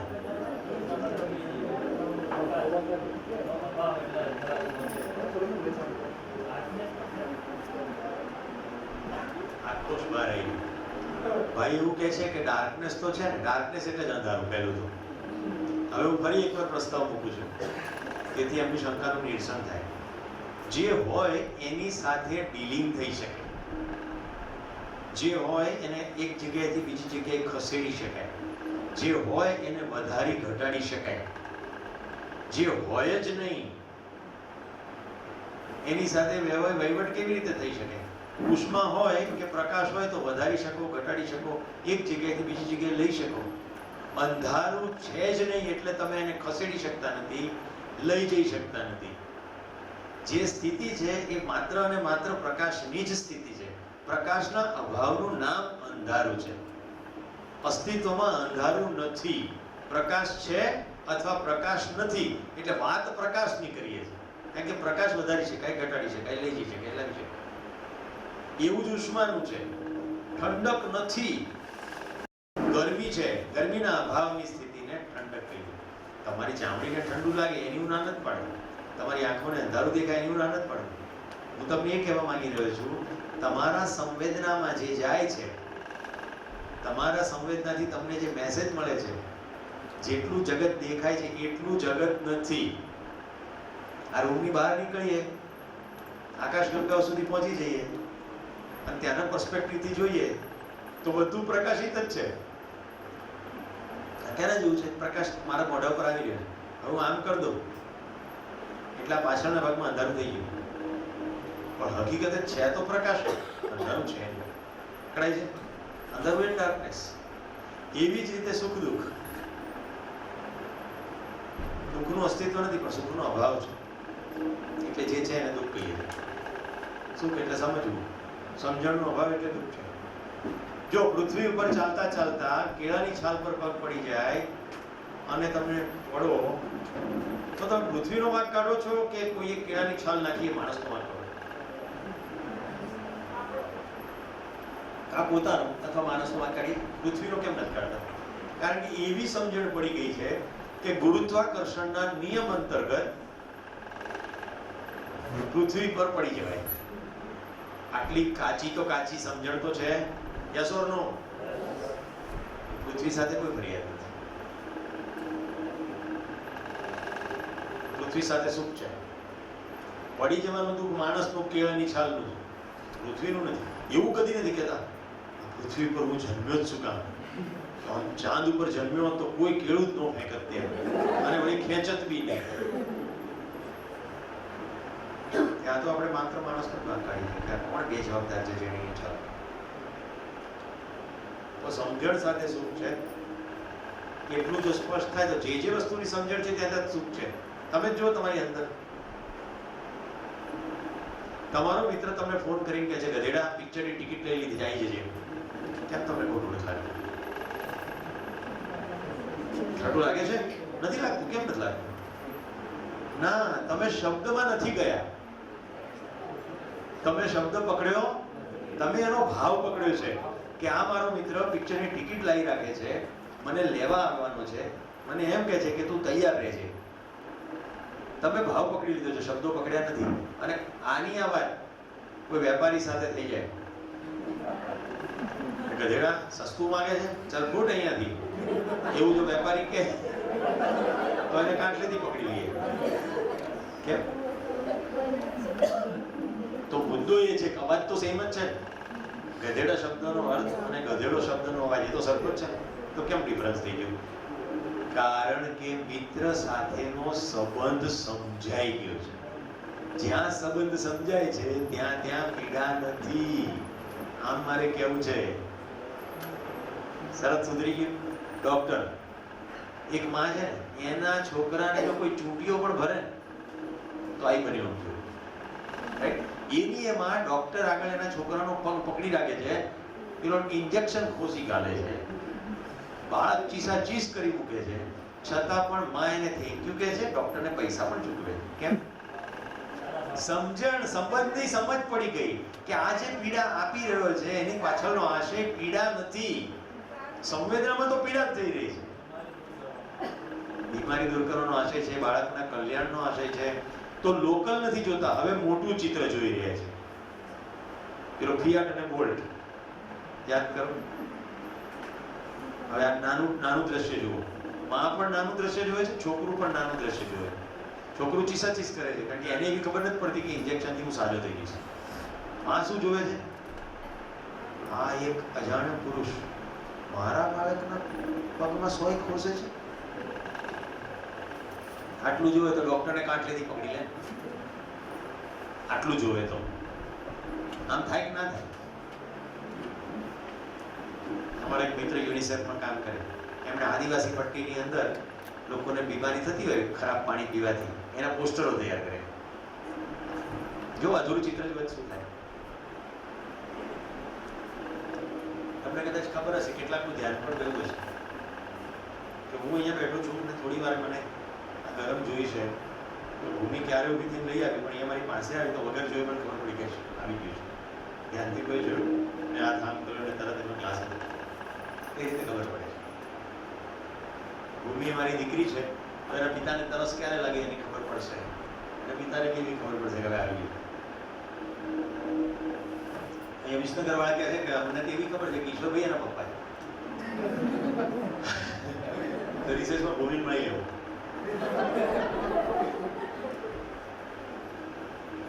આવું ચિત્ર બને, રાઈટ? પછી ચિત્રો પોસ્ટર બની ગયા એટલે એમ નક્કી કર્યું કે આપણે ફિલ્ડમાં ટેસ્ટિંગ કરીએ એમ, કે લોકોને પોસ્ટર બતાડી તેનો અર્થ બરાબર થાય છે.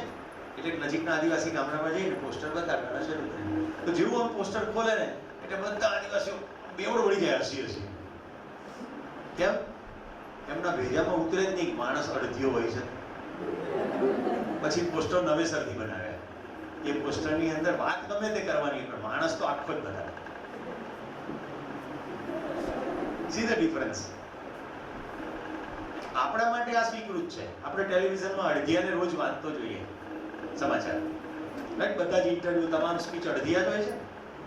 હવે જે આદિવાસીને ટેલિવિઝનનું એક્સપોઝર નથી, છાપાનું એક્સપોઝર નથી, ખબર જ નથી, એના માટે આ સ્વીકૃત છે, આ સ્વીકૃત નથી. તો વાત તો ખાલી સમજવાની છે. આ અડધિયો છે, પણ આપણે એવું સમજીએ છીએ કે નીચે છે,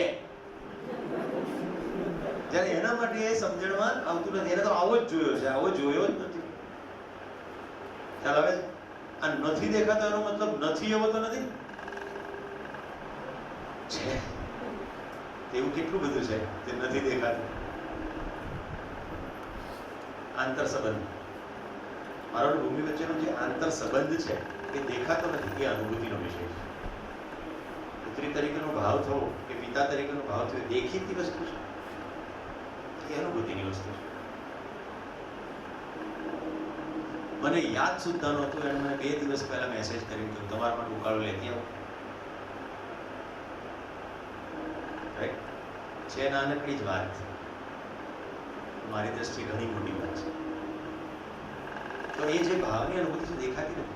તો હું માનું છું આપણે પ્રશ્નનો ઘણી વિગતવાર વાત કરી.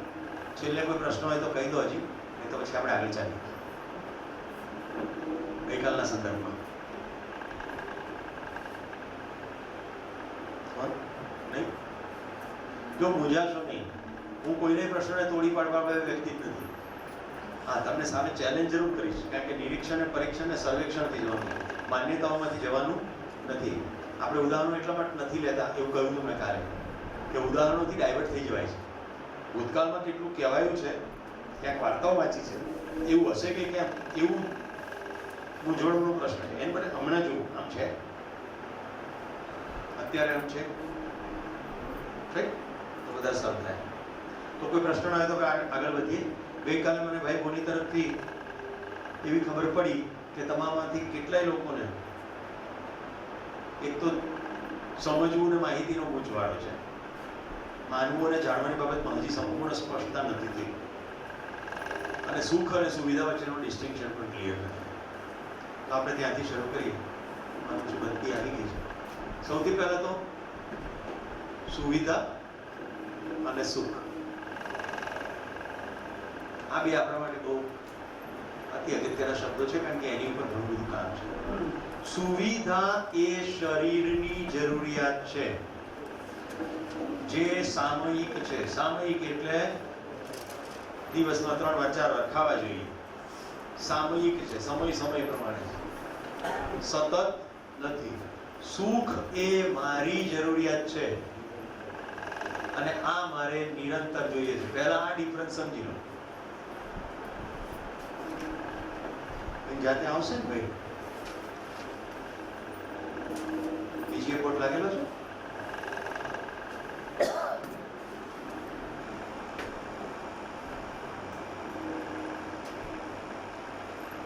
Yes yes yes.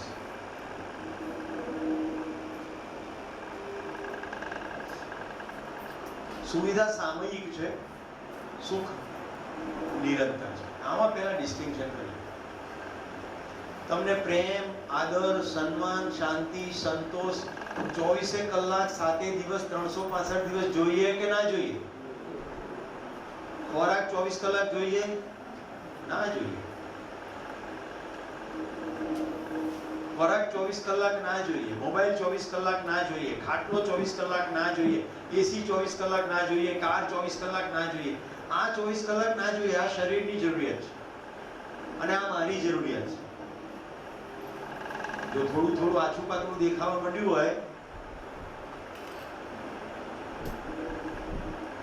તો હું એક અલગ વાસ્તવિકતા છે અને શરીર એક અલગ વાસ્તવિકતા છે. અને પશુ અને માણસને ભેદ પાડનાર કોઈ બાબત હોય તો આ જ છે. પશુની તમામ શારીરિકની જરૂરિયાતો આવશ્યક પણ છે અને પર્યાપ્ત પણ છે. આહાર, નિદ્રા, ભય અને મૈથુન પશુ માટે આવશ્યક પણ છે અને પર્યાપ્ત પણ છે. Lights on. થોડી વાર માટે મારા ચહેરા ઉપર લાઈટ આવતી હતી, એ ચાલુ રાખી. મેં આ બેટ બંધ કરી દીધી. બીજું તો કંઈ નહીં, પણ ફિલ્મની અંદર આ મહત્વનો મુદ્દો છે. જો પશુ માટે આહાર, નિદ્રા, ભય, મૈથુન આવશ્યક પણ છે અને પર્યાપ્ત પણ છે. પશુ માટે આવશ્યક એટલે જરૂરી છે અને પૂરતું પણ છે. સાવ દેશી ગુજરાતીમાં કહું તો જરૂરી પણ છે અને પૂરતું છે. માણસ માટે આવશ્યક તો છે, પર્યાપ્ત નથી. ગાયને ઘાસ ફેંકીને આપો કે આરતી ઉતારીને આપો, કોઈ ફેર પડશે નહીં. માણસને આ મનીષાબેન મારા ઘરે આવ્યા હોય, હું 7 સોનાની વસ્તુ અંદર મૂકું અને પછી થાળી એમની આગળ પછાડું, દિનેશભાઈ તો તમને કંઈ સારું ખાવા નહીં ચલો માનું, તો મનીષાબેન ઉભાથી ચાલતી પકડશે. ખાવાના વ્યંજનો તો બહુ બધા છે દિનેશભાઈ. આપણને તો ખોરાક પણ જોઈએ છે અને સન્માન પણ જોઈએ છે. યસ ઓર નો? ખોરાક મૂક્યો બરાબર, અને સામે AK-47 રાખી કે મને મન પાડે ત્યારે હું ટ્રિગર દબાવું, નાય દબાવું, પણ તમે જમી લો. શરીરને તો ખોરાક જોઈએ છે, ખોરાક પણ જોઈએ છે, શાંતિ પણ જોઈએ છે. સમજાય છે? પહેલા પોઈન્ટમાં શું કીધું? ખોરાક પણ જોઈએ છે, સન્માન પણ જોઈએ છે. બીજામાં કહું છું ખોરાક પણ જોઈએ છે, શાંતિ પણ જોઈએ છે. રાઈટ? હવે જમવા બેઠા, બધા જ વ્યંજનો છે પૂરતી માત્રામાં ઉપલબ્ધ. ફરતે 4-5 માણસની કોર્ડન છે રક્ષણાત્મક, અને ફરતે લગભગ 200 ગરીબ ભૂખ્યા માણસોનો ટોળો છે જે કોર્ડન તોડીને તમારી થાળીમાંથી ચૂંટવવાનો પ્રયત્ન કરવાના. જમી શકશો તમે?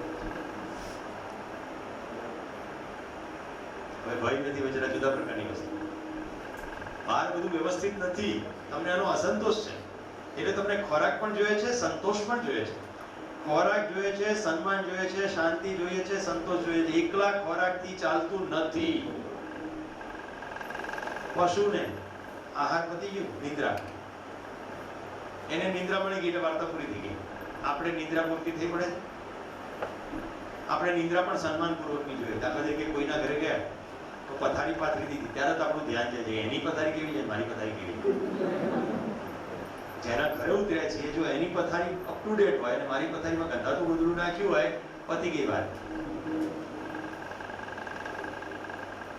ઓશીકું કઠણ આપ્યું હોય, તમને પોચું જોઈતું હોય અને તમે એમ કહો કે આ ઓશીકું મને નહીં ફાવે, યજમાન એવું કહે ના ફાવે ઘરેથી લઈને આવવું જોઈએ. કેમ ભાઈ?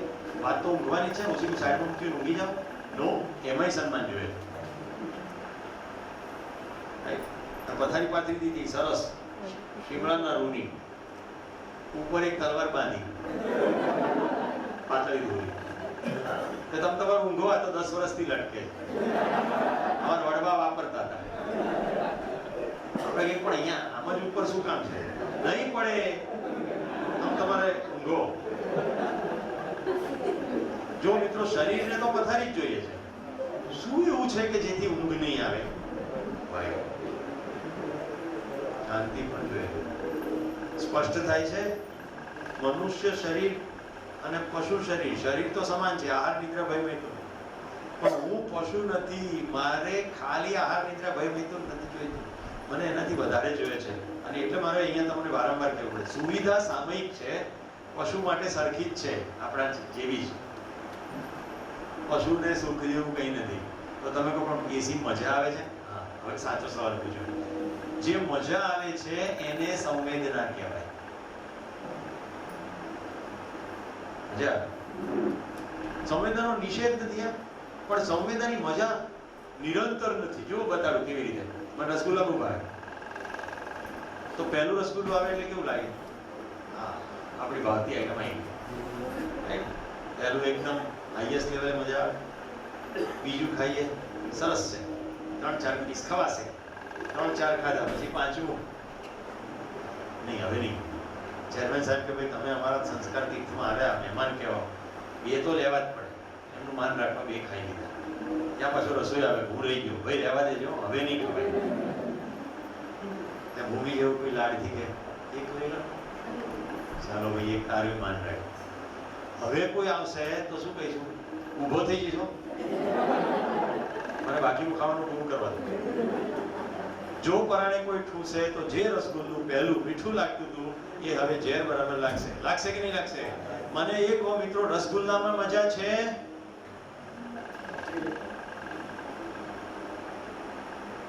કેમ? શરીરની જેટલી સંવેદનાત્મક ઇન્દ્રિયો છે એ બધાને સાથે સંસર્ગને કારણે થોડો સમય માટે શરીરની જરૂરિયાત પૂરતું લાગતું ભાસતું સુખ છે, એ નિરંતર નથી. વાત અહીંયા નિરંતરતાની થઈ રહી છે. એટલે સંવેદનાનો બિલકુલ નિષેધ નથી. પણ એસીમાં પતિ પત્ની બંને ઝઘડતા હોય તો ટેમ્પરેચર ઘટાડવાથી સંબંધ સરખો થઈ જાય છે. તો સુખ જો સંબંધોનું હોય તો એસી હિટાચીનું નાખીશું કે તોશિબાનું નાખીશું? કેટલા ડિગ્રી ટેમ્પરેચર રાખીશું? એ સવાલનો જવાબ સંબંધોમાં નહીં મળે. રિપીટ કરું છું ફરીવાર. કઈ કંપનીનું એસી કેટલા ડિગ્રી રાખીએ તો માતા પિતા સાથેના સંબંધો સારા થઈ જાય? અથવા કઈ કંપનીનું એસી કૃણાલ ફિટ કરે ઘરમાં કે પિંકલનો ભૂતનો ભય જતો રહે? રાઈટ? રેડ ચીલી રેસ્ટોરન્ટમાં પિંકલને એવું શું ખવડાવે કે જેથી એનો ભૂતનો ભય જતો રહે? સમજાય છે મારું મુદ્દો? બધા હું બહારના ક્ષેત્રો કહી રહ્યો છું. કૃણાલ એવા કયા કપડાં પહેરે કે જેથી પિંકલનો ભૂતનો ભય જતો રહે? કૃણાલ એવા કયા વાહન ઉપર પિંકલને ફેરવા લઈ જાય કે જેથી એનો ભૂતનો ભય જતો રહે? થાય આમાંથી એક વસ્તુ? કારણ કે બે ક્ષેત્ર જ અલગ છે. એ શું ખાય કે શું ખવડાવે, શું પહેરે કે શું પહેરાવડાવે, શું મશીન ફિટ કરે, એનાથી એનો ભૂતનો ભય જશે નહીં. કારણ કે ભૂતનો ભય શરીરની અંદર નથી. આ સાદું કરવું હોય તો આને મન કહી દો ટેમ્પરરી. અરે ત્રીજા ચોથા દિવસે મનને પણ ચોખ્ખું કરી નાખીશ. કારણ કે મન શબ્દ પણ પૂરતો નથી પડતો. વાક્યા ચાલશે. સુવિધા છે, શરીર શબ્દ નીચે લખેલો જ છે. સુવિધા શરીરને જોઈએ છે, મનને સુખ જોઈએ છે. શરીરને ભૂખ લાગશે, ભોજન હશે, અને શરીર જો ગાયનું હશે તો એ ખાઈ જ દેશે. ગાય ઉપવાસ કરતી નથી. આજ તો 11 છે. ડિફરન્સ ખ્યાલ આવે છે? તમારા શરીરની અંદર ભૂખ હશે, સામે ખોરાક હશે, પણ તમે નક્કી કર્યું છે મનથી કે આજે ઉપવાસ કરવો છે તો તમે ખાશો નહીં. હા કે ના? અમારા ભાઈ બરાબર ચાલી રહ્યું છે ભાઈ? આમાં કોઈ પણ વસ્તુ પરાને ગળે ઉતારવાની નથી. હા, હું યાદ કરાવું છું ગઈકાલનું પહેલું સત્ર. નિરીક્ષણ, પરીક્ષણ, સર્વેક્ષણ. અહીંયા ખાલી પ્રસ્તાવ મુકાઈ રહ્યો છે. આ પ્રસ્તાવ તમે અંદર તપાસો કે આવું છે કે નથી. હું તમારી ઘરે આવ્યો કહું, તમે મને બે જ વસ્તુ ખવડાવો, પણ તમે પૂર્ણ ભાવથી ખવડાવો, તો મને સંતોષ થાય કે તમે મારી સાથે જમવા બેસો જ નહીં, આ 10 આઈટમો પીરસી દો પછી કહો હું જરાક ટીવીની સિરિયલ જોઈ લઉં છું, તમે ત્યાં સુધી સુરેશ જમી. શું લાગે? હા મિલન, મિત્રો, આહાર, નિદ્રા, ભય, મૈથુન ચારે ચારને તપાસી લો મનોમન. આપણે શું ખાઈએ છીએ એમાં આપણને મજા પડે છે, કોની સાથે ખાઈએ છીએ એમાં મજા પડે છે. આપણામાંથી કોઈને ચામાં રસ નથી હોતો. હું તમને કહું, સાથે ચા પીવાની જ મજા છે. આપણે એકબીજાને મળીએ ત્યારે શું કે ચલો ચા પીએ. એકચ્યુઅલી ચલો ચા પીએ એમાં ચલો અને પીએ એ જે સાથપણું છે એ પ્રાઇમરી છે, ચા સેકન્ડરી છે. અને એટલે જ્યારે એમ કહે છે કે ચાનો એ ભાવ ના પૂછ્યો ત્યારે આપણે વાત ચાની નથી કરતા. એને આપણને સન્માન નથી આપ્યું એની ઉપર આપણું ધ્યાન ગયું છે. બોલીએ છે ચાનો ભાવ નહીં પૂછ્યો, કારણ કે આપણી પાસે ભાષા નથી. અંધારું જેમ ભાષામાં છે, અસ્તિત્વમાં જેવું કંઈ નથી એવી ભાષા આપણે વાપરી. કાલે જોઈ લીધું છે, નદી બહેતી હે, નાલા બહેતા હે, પહાડ ઊંચો છે, ટેકરી નીચી છે, જ્યાં પુલ્લિંગ નથી ત્યાં પુલ્લિંગ સ્ત્રીલિંગ લગાડી દઈએ. એમ ભાષા આપણી પાસે છે નહીં.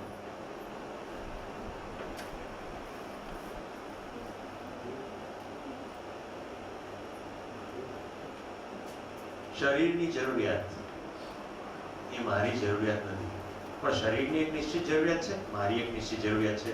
શરીરની સુવિધાની નિશ્ચિત જરૂરિયાત મેં કાલે 3 કહી હતી કે નહીં? સામાન્ય આકાંક્ષાઓ: આહાર શરીરને જોઈએ, આવાસ શરીરને જોઈએ, અલંકાર શરીરને જોઈએ. આ 3 સામાન્ય આકાંક્ષા પૃથ્વી પરના બધા જ માણસો જોઈએ. શરીર ટકાવવું હોય તો આ 3 જોઈએ જ જોઈએ જ જોઈએ. પછી 3 મહત્વાકાંક્ષા કહી હતી. કઈ કઈ હતી મહત્વાકાંક્ષા? દૂરગમન, દૂરદર્શન, દૂરશ્રવણ. Car, television, mobile. આ મહત્વાકાંક્ષા બધા ના જોઈએ. કોઈ દૂર દરાજમાં કામ કરતા આદિવાસી ખેડૂતને કદાચ ના જોઈએ. નેટવર્ક જ નથી, ટાવર જ નથી, એના માટે મોબાઈલનો કોઈ મિનિંગ જ નથી.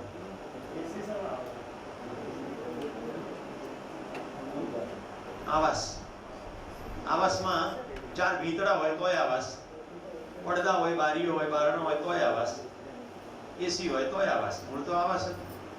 એસી ન હોય પણ તમારું ઘર ઠંડુ હોય તો એસીની તમને જરૂર નથી. આપણે તે એવી નેચરલ કુલિંગની પણ સિસ્ટમો છે. જૂના રાજા મહારાજાઓ કરતા તેવું. પ્રાણીનો પ્રવાહ, ફુવારાઓ અને વનસ્પતિઓની એવી રચના કે ઠંડક ઘરમાં જળવાઈ રહે. ગાંધીનગરમાં બહાર 44 ડિગ્રી ટેમ્પરેચર હોય પણ મારા ઘરમાં 30 ડિગ્રી ટેમ્પરેચર હોય છે. એસીથી નહીં, નેચરલ વ્યવસ્થા કરી. તો અમે એટલી બધી વનસ્પતિ ઉગાડી છે અને અમે બિલકુલ ધ્યાન રાખીએ છીએ ઘરને ઠંડુ કેવી રીતે રાખવું. તો ગાંધીનગર બાય એન્ડ લાર્જ બહુ વૃક્ષો વવાયેલા છે એટલે ગાંધીનગરની સાંજ ઠંડી હોય છે. અમદાવાદની આખી રાત ઠંડી નથી હોતી, ગાંધીનગરની સાંજ ઠંડી હોય છે. એટલે સાંજ પડી જાય એટલે વનસ્પતિનું પૂરેપૂરું કામ છે હીટ એબ્સોર્બ કરી લેવાનું, એટલે બધું ઠંડુ થઈ જાય. અમે આખો ઉનાળો છત ઉપર સૂઈએ છીએ, તમારે સવારે ઉઠવું પડે એટલી ઠંડક હોય. એટલે અમે શું કરીએ છીએ, સાંજ પડે એટલે ઘરના તમામ બારી બારણા ખોલી નાખીએ. ઘરની ડિઝાઇન કરી છે, બધી બારીઓ જે પહોળી છે આવી એ 6 ફૂટની છે અને તમામ બારીઓ ટોયલેટ સમેતની આખી 3 ફૂટની છે. બધી જ બારીઓ, એટલે બધી બારીઓ ખોલી નાખીએ છીએ અને છત ઉપર સૂઈએ છીએ. એટલે ઘરની અંદરથી આરપાર જે હવા જાય છે એનાથી ઘર આખું ઠંડુ થઈ જાય. સવારે 10 વાગે એટલે ઘરના બધા બારી બારણા બંધ કરી દઈએ. એ થ્રેટ સાંજે 6-6:30 ખુલે છે. એટલે ઘરની અંદર જે ઠંડક મેન્ટેન થઈ છે એ ઠંડક મેન્ટેન થાય છે. નંબર 2, ફરતે વૃક્ષો વાવી દીધા છે જ્યાંથી મેક્સિમમ હીટ આવી શકે ત્યાં અમે મધુમાલતીની વેલ ચડાવી છે. મારા ઘરમાં આખી મોટી બારી છે, 2 માળને આવરી લેતી, એમાંથી પ્રકાશ આવ્યા કરે તો ત્યાં વેલ ચડાવી દીધી છે. તમામ જગ્યાએથી ઘરમાં ગમે ત્યાંથી પવન પ્રવેશે, વનસ્પતિને અડીને જ પ્રવેશે એટલું મેં વાવ્યું છે. કોઈ પણ બારીમાંથી જો પવન પ્રવેશે, એક પાણીની ચોકડી તરફનો જે ભાગ છે એટલા ભાગને બાદ કરતા બાકી બધે વૃક્ષો છે અને મોટા વૃક્ષો છે. મારા ઘરના આંગણામાં સાગના વૃક્ષો 20-22 ફૂટ ઊંચા વૃક્ષો પણ મેં વાવ્યા છે, એટલા થઈ ગયા છે. એટલે ઉપલા માળે પણ જો પવન વનસ્પતિને અડીને આવે તો ઠંડો જાય. ખબર હતી થોડી નેચરલ કુલિંગની પહેલેથી, એટલે ધ્યાન રાખે. ફુવારા નથી કરે, હજી કરે તો ઠંડુ થાય. જે દિશામાંથી પવન આવતો હોય ત્યાં પાણીની ધારાઓ પડતી હોય એવું કરીએ ને એમાંથી પવન આવે તો પણ ઠંડુ થાય. જેને ખસની ટટ્ટી કહે છે, ઉપરથી પાણી ટપકાવે, એક સમયમાં આવી રીતે ઠંડક કરતા. તમારા પ્રશ્નનો જવાબ, આપણને એસીની જરૂરિયાત નથી. આપણા શરીરને વધુ ગરમી માફક આવતી નથી. એટલે હું એક ભાઈના ઘરે મહેમાન થયો તો મને આશ્ચર્યનો પાર ના રહ્યો. અમે જમ્યા પછી કહું તમને મસ્ત જગ્યા લઈ લો, વગર એસી ઠંડક બતાવો. આખા ફ્લોર ઉપર છે બધા ભીના કપડા પાથરી દીધેલા, કંતાના, અને ઉપર પંખો ફૂલ હતો. આની પર ચાલવું બહુ મજા આવશે. ચાલો તો એકદમ ઠંડુ, કારણ કે એ કંતાન શેમાં બોલ્યા હતા? બરફના પાણીમાં. કે અમે આવી નોવેલ આઈડિયા માનીએ કે તમે બહુ એનર્જી એફિશિયન્ટ. હસવામાં કહું છું, એટલું પાણી ઠંડુ કરવા માટે ફ્રીજ ચલાવવું પડે કે ના ચલાવવું પડે? એટલે પાછું વાત તો એ જ થઈ કે તો આટલું બધું ડબ્બો કરવા પડે કે એસી મૂકી દો. ઘરમાં બધાને હેરાન કરો છો. ફ્રીજમાં તપેલા ભરીને બરફ મૂકો, એ તો પત્નીએ જ કરવાનું. કંતાના ભાઈ તો ઠંડા પાથરીને પેલી હોઈ જાય, પછી કે હવે તમે બધું સમેટો. તમને ટોટલ પીડા દેખાય છે કે નથી દેખાતી? ટોટલ પીડા. ઘરમાં કોઈકને મૂકવાનું કહો, યાદ કરવાનું કહો, બધું પાથરો, પછી સૂકવો, અને જ્યાં તમે પાથરી હોય પછી કાઢી નાખો. પછી ભીનું ચીકણું તો થાય ને રોજ આવું કરો.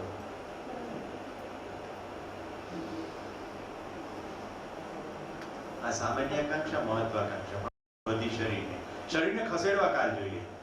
ખસીને જવાનું ક્યાં છે? નિર્ણય શરીર લે. હું લઉં. મારે શું ખાવું છે એ નિર્ણય હું લઉં, શરીર લે. હું લઉં. મને અંદર ખબર પડે કે કકડી ભૂખ લાગી છે શરીરને, પણ ડોક્ટરે એવું કીધેલું છે, ભાઈ મીઠાઈ નહીં ખાવાની. શરીર તો મીઠાઈ જોઈને માંગશે. તમારામાંથી કોઈને જો ડાયાબિટીસ હશે તો એને અનુભવ હશે, અથવા ઘરમાં કોઈને હશે તો, કે એને કંઈક મીઠાઈ જોઈને ઉલટી થતી નથી, બલકે એને ડબલ મન થાય છે કે બીજા ખાય છે ને હું રહી ગયો. પણ શરીર માટે તો યોગ્ય નથી. તો મને એવી ખબર પડે છે કે શરીર માટે શું યોગ્ય છે અને શરીર માટે શું યોગ્ય છે. હવે ક્લિયર થયું? ચાલો તો આપણે હવે થોડી યાત્રા આગળ કરીએ. કાલનો મુખ્ય બોની આ જ પ્રશ્ન હતો ને, સુખ અને સુવિધા. તો શરીરને જે કંઈ થાય છે બધી સંવેદનાઓ છે, ઠંડુ ગરમ, તીખું ગળ્યું, નજીક દૂર, કાળું ધોળું, લીસું ખરબચડું, તો પાંચે ઇન્દ્રિયો જોઈ રહ્યું. સુગંધિતદાર, દુર્ગંધીય, આ બધું શરીરને થતી સંવેદનાઓ. રાઈટ કૌશિક? કોઈ એમ કે ગુલાબનું પરફ્યુમ છાંટવાથી સુખ ના થાય?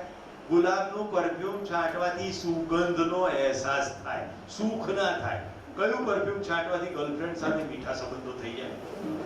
જો ગર્લફ્રેન્ડ હોય તો પાછળની આગળ જોઈને સવાલ પૂછવાનો. એમાંથી ઉદ્ભવતો પ્રશ્ન એ હતો, હા, તો શું સુવિધાઓ કે જે છે ગાડી કે સારી ને એ બધું ના વાપરવું? બિલકુલ વાપરવું. જરૂરિયાત હોય તો વાપરવું. પડોશી જોઈને ના વાપરવું. રાઈટ? મેરી સાડી ઉસકી સાડી સે પીલી કેસે? વેરિંગમાં ધોવે છે એમ જાહેરાતમાં ના પડી જવું. જોવું એને જોઈએ છે એ વાપરે, મારે જેવું વાપરે. જો એનું ઉદાહરણ આપું. સરસ એને પ્રશ્ન પૂછ્યો. તમે ક્યારેક બેંકો દ્વારા જે હરાજીમાં ગાડીઓ મૂકી હોય એ કેન્દ્રમાં જજો એટલે ખબર પડશે. કોઈકને જોઈને અંબારામભાઈ ગાડી લાવ્યા હોય, અંબારામભાઈ વાત કરતા એમનું નામ લઈ લે. કોઈકને જોઈને ગાડી લાવ્યા હોય, ગાડી આવે એટલે પેડા પેડા 2-3 કિલો વેચી નાખે. રાઈટ? આડોશ પાડોશ એની 2-5 રાઉન્ડ મરાઈ દે. થોડા દિવસમાં પેટ્રોલ તો ખલાસ થઈ જાય. મોસે 2-3 વાર પેટ્રોલ ભરાઈ નાખે. પછી ચાલુ થઈ જાય બબાલ. આટલે નજીક ગાડી લઈ જવી છે, ચાલતો જા. એ ગાડી હોય, સ્કૂટર હોય, બધા માટે કોમન ડાયલોગ કરવાનો. અને છોકરા હોય તો શું કે, તો ગાડી લીધી શું કામ? અથાણું કરવાનું હતું. ગાડી લાયક હશે એના માટે, સુખ માટે. મળ્યું ખરું? નહીં. કારણ કે ગાડીમાં સુખ નથી, સુખ સમજણમાં છે. ગાડીમાં સુખ નથી, સુખ સમજણ. ગાડી લઈ જશે બીજી વાર. તો તમારી પાસે એક ગાડી છે, પર્યાપ્ત હોય તો બીજા પડોશી લાવ્યો છે એટલે હું લાવું એ ગાડી મળે. તમારી પાસે કપડા પૂરતા હોય પણ તમે પિક્ચર જોઈ આવ્યા, હવે તમને રાતોરાત એવું લાગવા મળશે કે આ તો બરાબર નથી. આ 2021 સાલનો મેં જબ્બો સીવડાવ્યો. સારો છે ખરાબ? કોઈ પ્રોબ્લેમ છે? તો 15 વર્ષ થયા. હવે અમારે જેવા માણસોને કપડા ફાટે નહીં. કાલે જો તમે ધ્યાનથી જોયું તો કાલે મેં જે જબ્બો કર્યો તે ફાટલો હતો સાઈડમાં. આવા બારણા હોય ને એમાંથી સ્ટોપર ખુલેલી હોય, ક્યાંક ને ક્યાંક આ ભરાઈ જાય એટલે આટલું કાનું ફાટી જાય. બાકી શું ફાટે? કોઈ કોદાળી કોવડે ઉઠાડી ખેતરમાં શ્રમ તો કરવાનું નથી, તો કપડા ફાટે નહીં. ફાટે નહીં શું કરવાનું? લોકોને કંટાળો આવી જાય, મન નથી આવતો. હવે કોઈકને કંટાળો આવી જાય એનું શું કરવું? અથવા કોઈક મને એમ કે, પ્રહલાદભાઈ એમ કે સુરેશભાઈ 2001 યાદ કરતા તમારા શરીરની સાઈઝ નથી વધતી, જબ્બાની ફરક નહીં. તમે એકદમ ગરીબ છો? હા ભાઈ, એકદમ ગરીબ છું. તો મારે શું પહેરવું એ હું નક્કી કરીશ કે પ્રહલાદ નક્કી કરશે? પ્રહલાદ નક્કી કરે તો હજી વિચારી શકાય, કેમ કે ભાઈ છે એને નક્કી કર્યું. આપણે તો જાહેરાતમાં કોઈ કંઈક કપડાં પહેરીને આવે છે, રાતોરાત આપણને શું કહેવાય લઘુતા ગ્રંથિ આવી જાય. હવે આપણી પાસે તો બરોબર નથી. કોઈ કશું પહેરે છે એનો પેલા લગ્નમાં આ સાડી પહેરી હતી એની થોડી પહેરાય. કોણ ડાયરી લઈને બેઠું છે કે નિશાયા કોના લગ્નમાં કયા રંગની સાડી પહેરી? કેટલીક બહેનો એવું ધ્યાન રાખતી પણ હશે, પણ આપણે આપણી પ્રસન્નતા કોઈક નક્કી કરે. આપણે લગ્ન પરંપરાઓ જોઈએ ગુજરાતની, એમાં તો હદ છે. સવારના જુદા, બપોરના જુદા, સાંજના જુદા, ગરબાના કપડા જુદા, જાનના જુદા, માયરાના જુદા. કન્યાના તો જુદા કરે તો સમજ્યા, જાનડીઓ જુદા કરાય. એમાં ઉનાળામાં લગ્નમાં તો ત્રાસ છે. મુશ્કે ટાટ બાંધ્યો હોય વરરાજાને, બિચારો અંદરથી બફાય. હમણાં ચાઇનાથી સમાચાર આવે કે એસી વાળો સૂટ નીકળે. વિગતવાર વાંચી ગયો કે એમાં એવું શું છે. એસી વાળો સૂટ એટલે નાનો બેટરી ઓપરેટેડ સૂટ છે, જેની અંદર નાનકડી કુલિંગ સિસ્ટમ છે, એટલે ગરમીમાં તમે પહેરો તો અંદર તમને ઠંડકનો અહેસાસ થાય. ક્યાં સુધી જવાનું? સીધે સીધું છે ભાઈ, સૂટ કાઢ નાખ ને ઠંડક જ છે. રાઈટ? એક એવી ટેકનોલોજી, ચશ્મા ઉપર વાઇપર ફિટ કરો. પણ એવું બધું ક્યાં કરવાની જરૂર છે? હુડવાળી ટોપી લઈ લો ને 25 રૂપિયાની, એટલે ચશ્મા ઉપર પાણી ના પડે. તો નક્કી કોણ કરે? આપણે કરીએ તો બીજું કરે. કોઈકનું મેલ જોઈને આપણું ઝૂંપડું બાળી નખાય નહીં, એવી કહેવત તો છે. તો આપણા નિર્ણયો દેખાદેખીમાં થાય છે. તો મેં ગઈકાલે જે ગણતરી કરીને બતાવ્યું, આપણી આ બધી જ જરૂરિયાતો પૂરી થઈ જાય એટલું પૃથ્વી પર પર્યાપ્ત છે. એટલું પર્યાપ્ત છે, પણ આપણને વિવિધતામાં રસ પડી ગયો છે. હવે જો વિવિધતાની ભૂખ ક્યાંથી આવે છે કહું? આ બધાની તાકાત નથી સુખ આપી શકે, આમાં મળ્યું નથી, પણ તલાશ તો સુખની સતત છે, નિરંતર છે, 24 કલાક છે. એટલે શું કરીએ છીએ? આમાં નથી મળ્યું તો બીજામાં મળશે, એમ આમાં મથ્યા કરીએ છીએ. એટલે વેરાયટી બધી અહીંયા આવે છે. જો એક સરસ ઉદાહરણ આપું છું. એક દિવસે મીનાક્ષી બેને મને એવું કીધું કે સુરેશભાઈ, જ્યારે જ્યારે તમને તરસ લાગે ને ત્યારે ત્યારે તમે ખાંડનો ફાકડો મારજો, એટલે તમારી તરસ બુજાઈ જશે.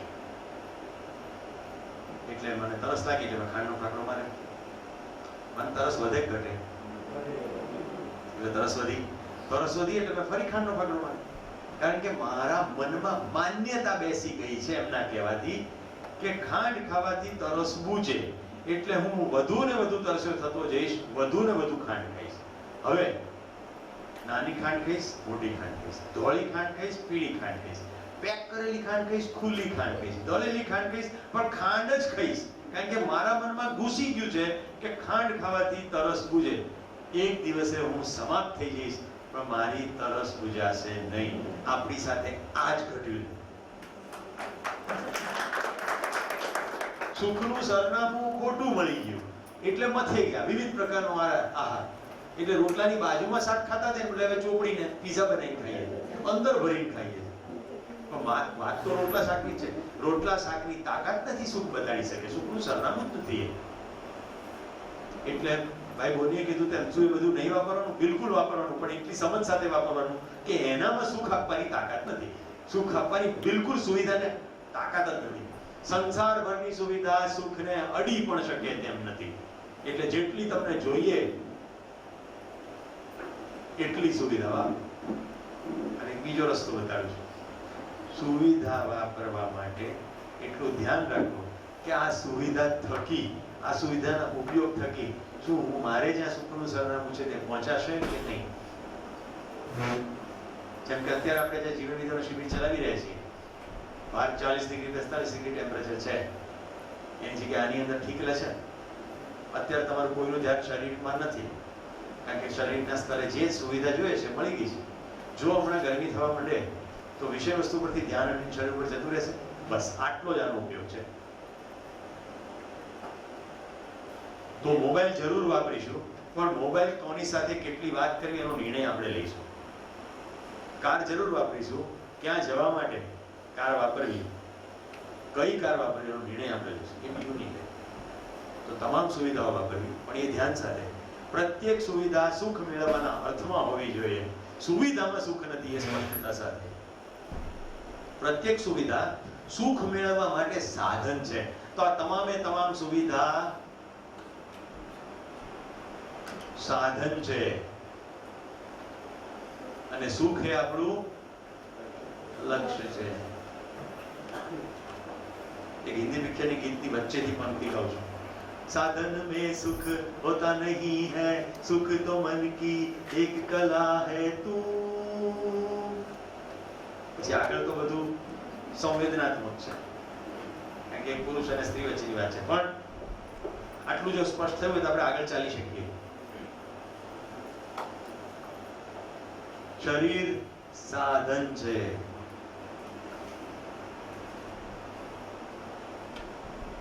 સુખ મેળવવા માટે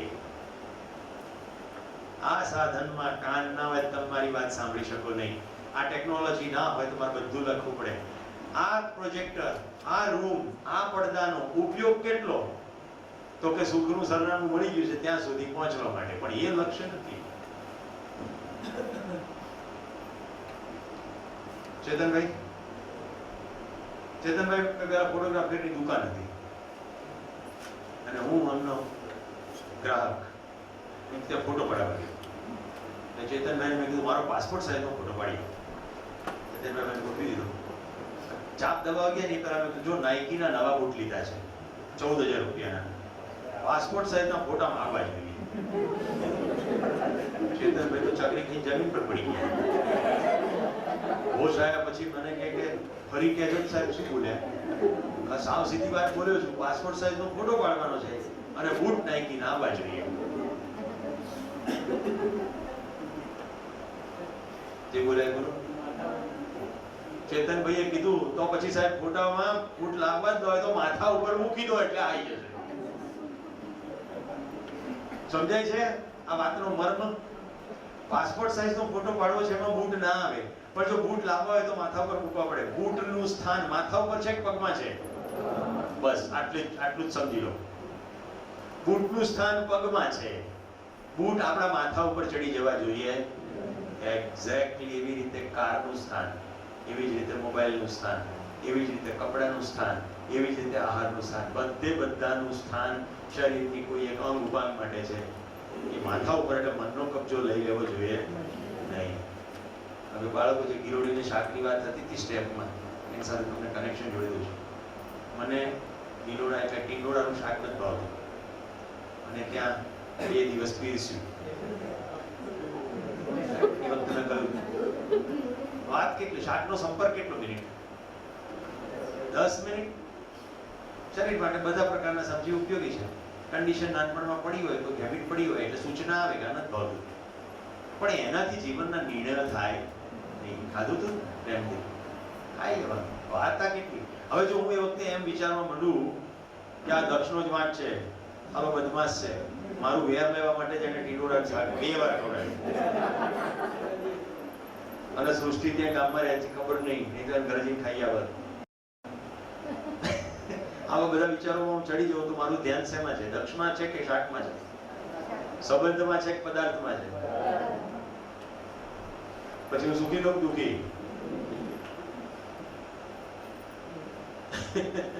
ઓકે, ચાલો તો આગળ ચાલીએ. હવે બોની ક્લિયર બધું? એકદમ રિલેટિવલી યસ.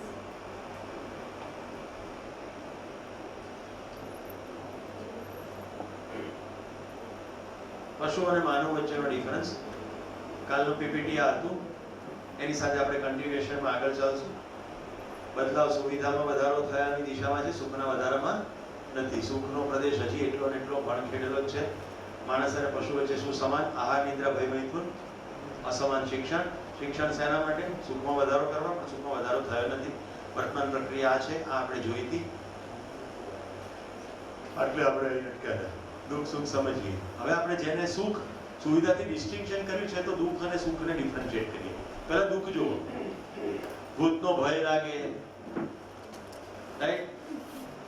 પેલા તો કેટલું સુખ છે, એટલે આપણે ગરીબીના સંદર્ભમાં દુઃખ ને સુખને જોઈએ. છોકરીને પરણાવવાની હોય તો શું વિચારી? ખાધે પીધે સુખી છે.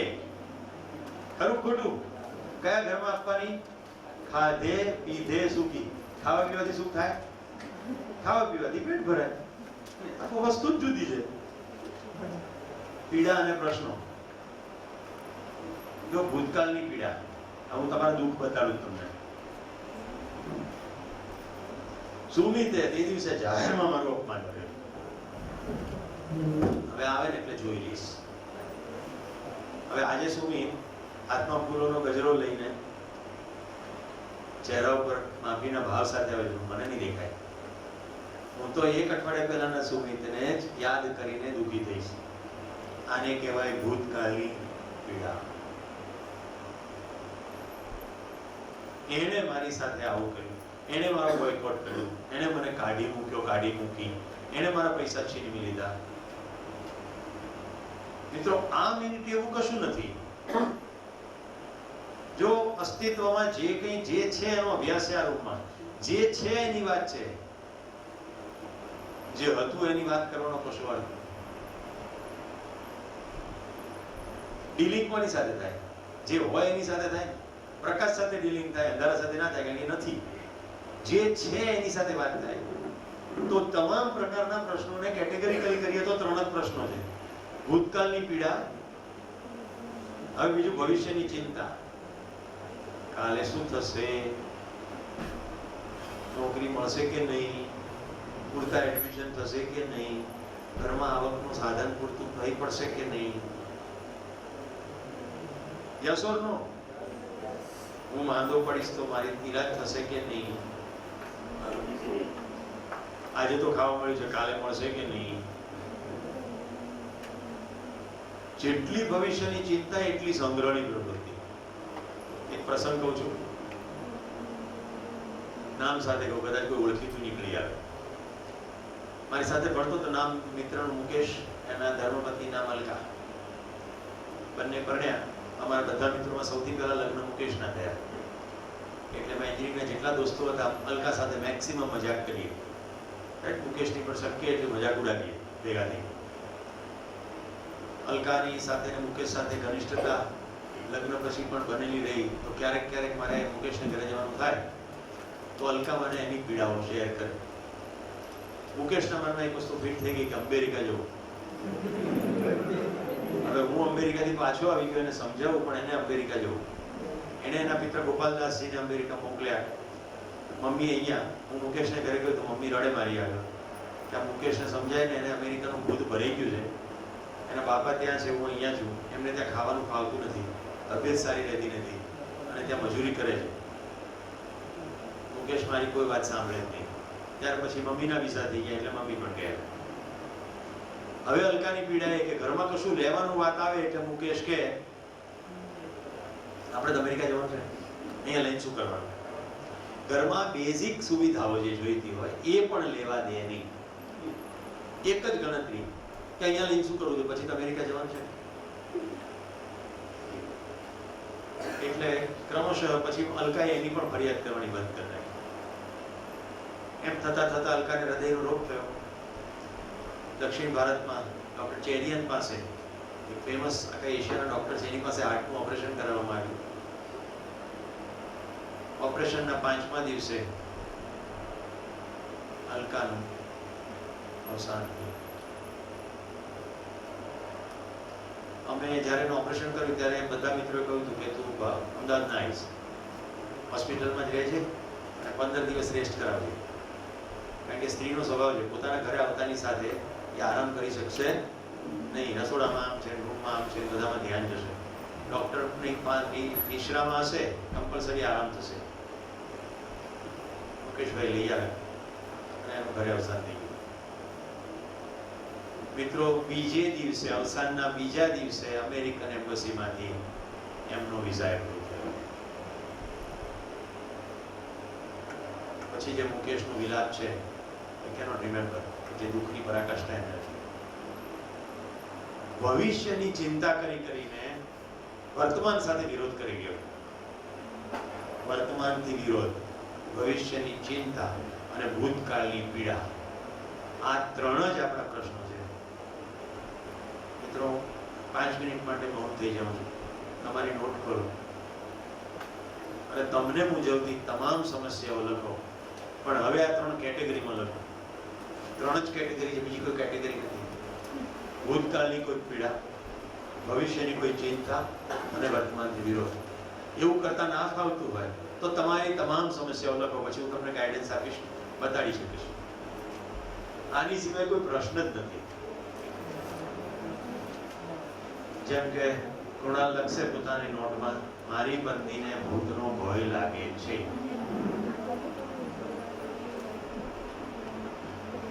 અને પિંકલ એ નોટમાં લખશે, મને કૃણાલનો ભય લાગતો નથી.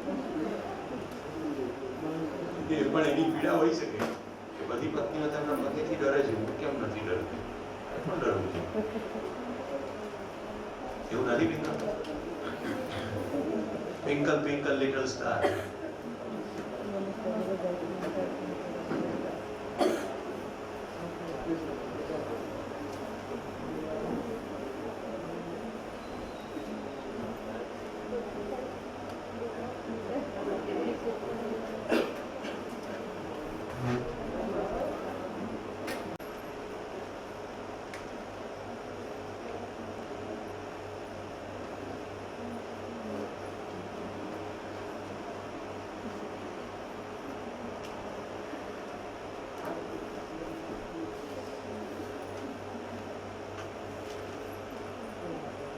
પ્રકૃતિનો ભાવ, સંબંધોમાં તૃપ્તિ, પ્રકૃતિમાં સંતુલન.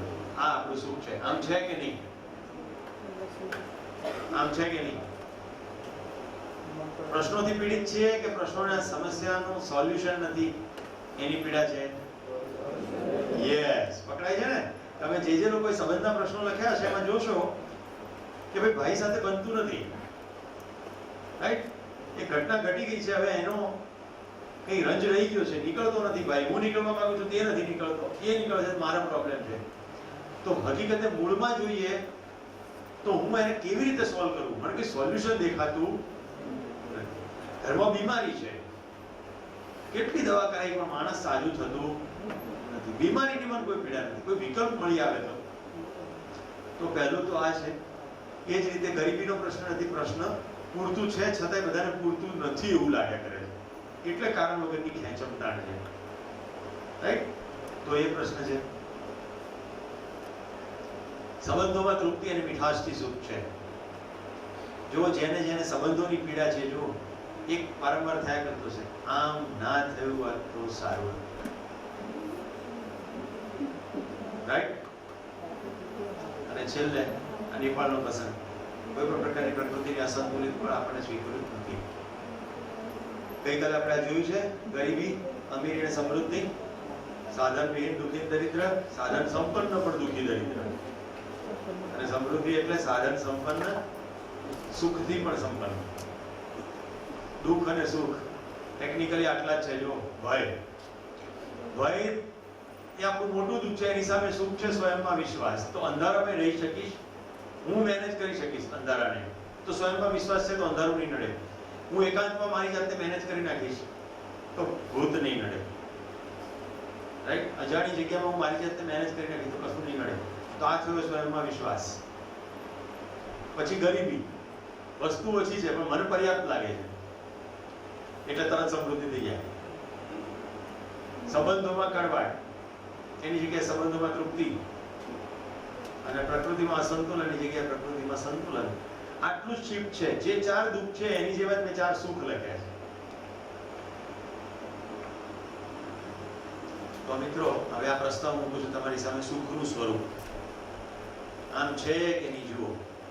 સ્વયંમાં વિશ્વાસ છે. 24 કલાક 7 દિવસ 365 દિવસ મારી સામે આવતી કોઈ પણ પરિસ્થિતિને હું પહોંચી વળીશ એવું જો નિરંતર 24 કલાક 7 દિવસ 365 દિવસ રહે તો એને સ્વયંમાં વિશ્વાસ કહેવાય.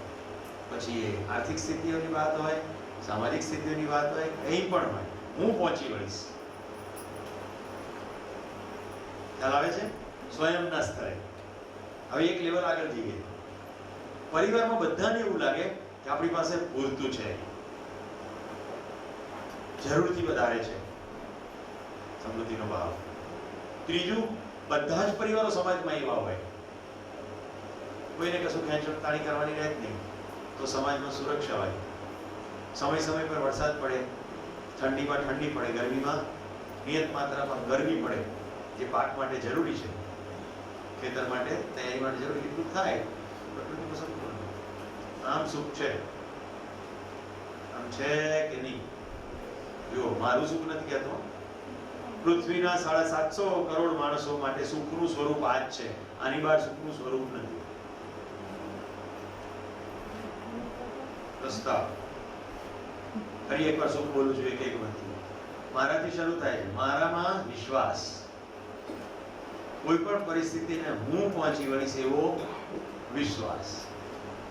પહોંચ વળેંગે મત રખ મન પર ભાર મુસાફિર, પહોંચ વળેંગે, પહોંચી વળીશું. તમે જોયા છે તમારી આજુબાજુ એવા કેટલાય બેફિકરા માણસો, થઈ પડશે તો કે એવાય જોયા છે, થઈ પડશે પછી ગમણે હાથ દઈ ધોતા હોય. એને સ્વયંમાં વિશ્વાસ ના કહેવાય, એને સ્વયંમાં વિશ્વાસ ના કહેવાય. તમારી સાથે મિત્રો સ્ટેપમાં જે પ્રોજેક્ટની વાત કરતો હતો, તમને કહું, હું ગમે ત્યાં ફંડ રેઝિંગ કરું ને, ફંડ ઉઘરાવું કોઈ સારા કામ માટે, પૈસા મળે. મારામાં સ્વયંમાં એવો વિશ્વાસ છે કે સારા કામ માટે કદી પૈસાને કારણે કોઈ પણ કામો અટકશે નહીં. સારા કામ એક પણ પૈસાને કારણે નહીં અટકે. જીવન વિદ્યા કર્યા પછી એક પણ પડી, પ્રકૃતિમાં અસ્તિત્વગત ડિઝાઇન જે રીતની છે એને સમજીને જો કોઈ કામ પ્રપોઝ કરવામાં આવશે, અટકશે નહીં. નદીનો પ્રવાહ આમ જઈ રહ્યો છે, એમાં તણખલું નાખો તોય એ બાજુ જશે, મોટું ઢીંચું નાખો તોય જશે, હું પડીશ તોય જશે, હાથી પડશે તોય જશે. પ્રકૃતિનો પ્રવાહ, અસ્તિત્વની ડિઝાઇન. હિતેશ, ખ્યાલ આવે છે? બધા પોતાના જિંદગીના પાછલા દ્રશ્યો જુઓ, તમને આનો સ્પર્શ થયો હશે ક્યાંક ને ક્યાંક. કોઈ સારા કામ પૈસાને કારણે અટકીને ઊભા રહેતા નથી, પણ એક બે માણસો દ્વારા થાય છે. જો આખા સમાજમાં રહ્યા થવા માંડે તો આખા સમાજમાં સરસ પ્રકારનું વાતાવરણ બને. કારણ કે એક બે માણસો જાગી જાય છે, બાકી બધાનો ભ્રમ ચાલુ રહે છે. શું ભ્રમ છે? શક્ય એટલા ભેગા કરી લો. કીડી શું કરે? ચોમાસું આવતા પહેલા કરે ભેગું, કારણ કે આહાર નિદ્રા ભય મૈથુન 4 માં વ્યસ્ત છે. આપણે પણ 4 માં વ્યસ્ત થઈ જઈએ. હમણાં ખાઉં, કાલે ખાઉં, વર્ષ સુધી ખાઉં, ખાતો જ રહું. જેટલું ખવાય એટલું ખાઉં, એટલું ભેગું કરી લો. તો સ્વયંમાં વિશ્વાસ ક્લિયર. સુખનું બીજું સ્વરૂપ સમજાવું છું. પરિવારમાં સમૃદ્ધિનો ભાવ. પરિવારના પ્રત્યેક વ્યક્તિને એમ લાગે કે મારી જે કઈ આવશ્યકતાઓ છે, આહાર, આવાસ, અલંકાર, દૂરગમન, દૂરદર્શન, દૂરશ્રવણ, એ તમામ માટે જરૂરિયાતથી પણ વધારે પૂરતી માત્રામાં ઉપલબ્ધ છે. ત્યારે સમૃદ્ધિનો ભાવ. તો ઘરમાં કાર છે, 4 જણની 4 કાર લેવાની એટલે જરૂર પડે છે કે સમૃદ્ધિનો ભાવ નથી. એક મોટું ટીવી ને એક નાનું ટીવી એટલા માટે લેવું પડે છે કારણ કે સાથે બેસીને ટીવી જોવાતું નથી. કૂતરું ખેંચે ગામ ભણી, શિયાળ ખેંચે સીમ ભણી, એવી સ્થિતિ રિમોટ ની હોય છે. છોકરું ખેંચે કાર્ટૂન ભણી, માં ખેંચે સિરિયલ ભણી, બાપા ખેંચે સમાચાર ભણી.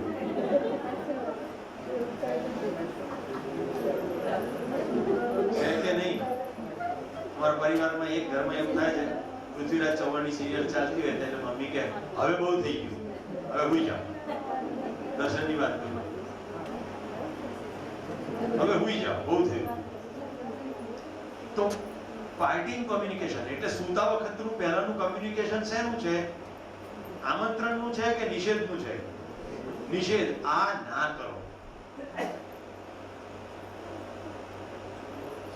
કારણ કે બાળકને પોતાની એવી સમજણ પડતી નથી કે ના કરાય.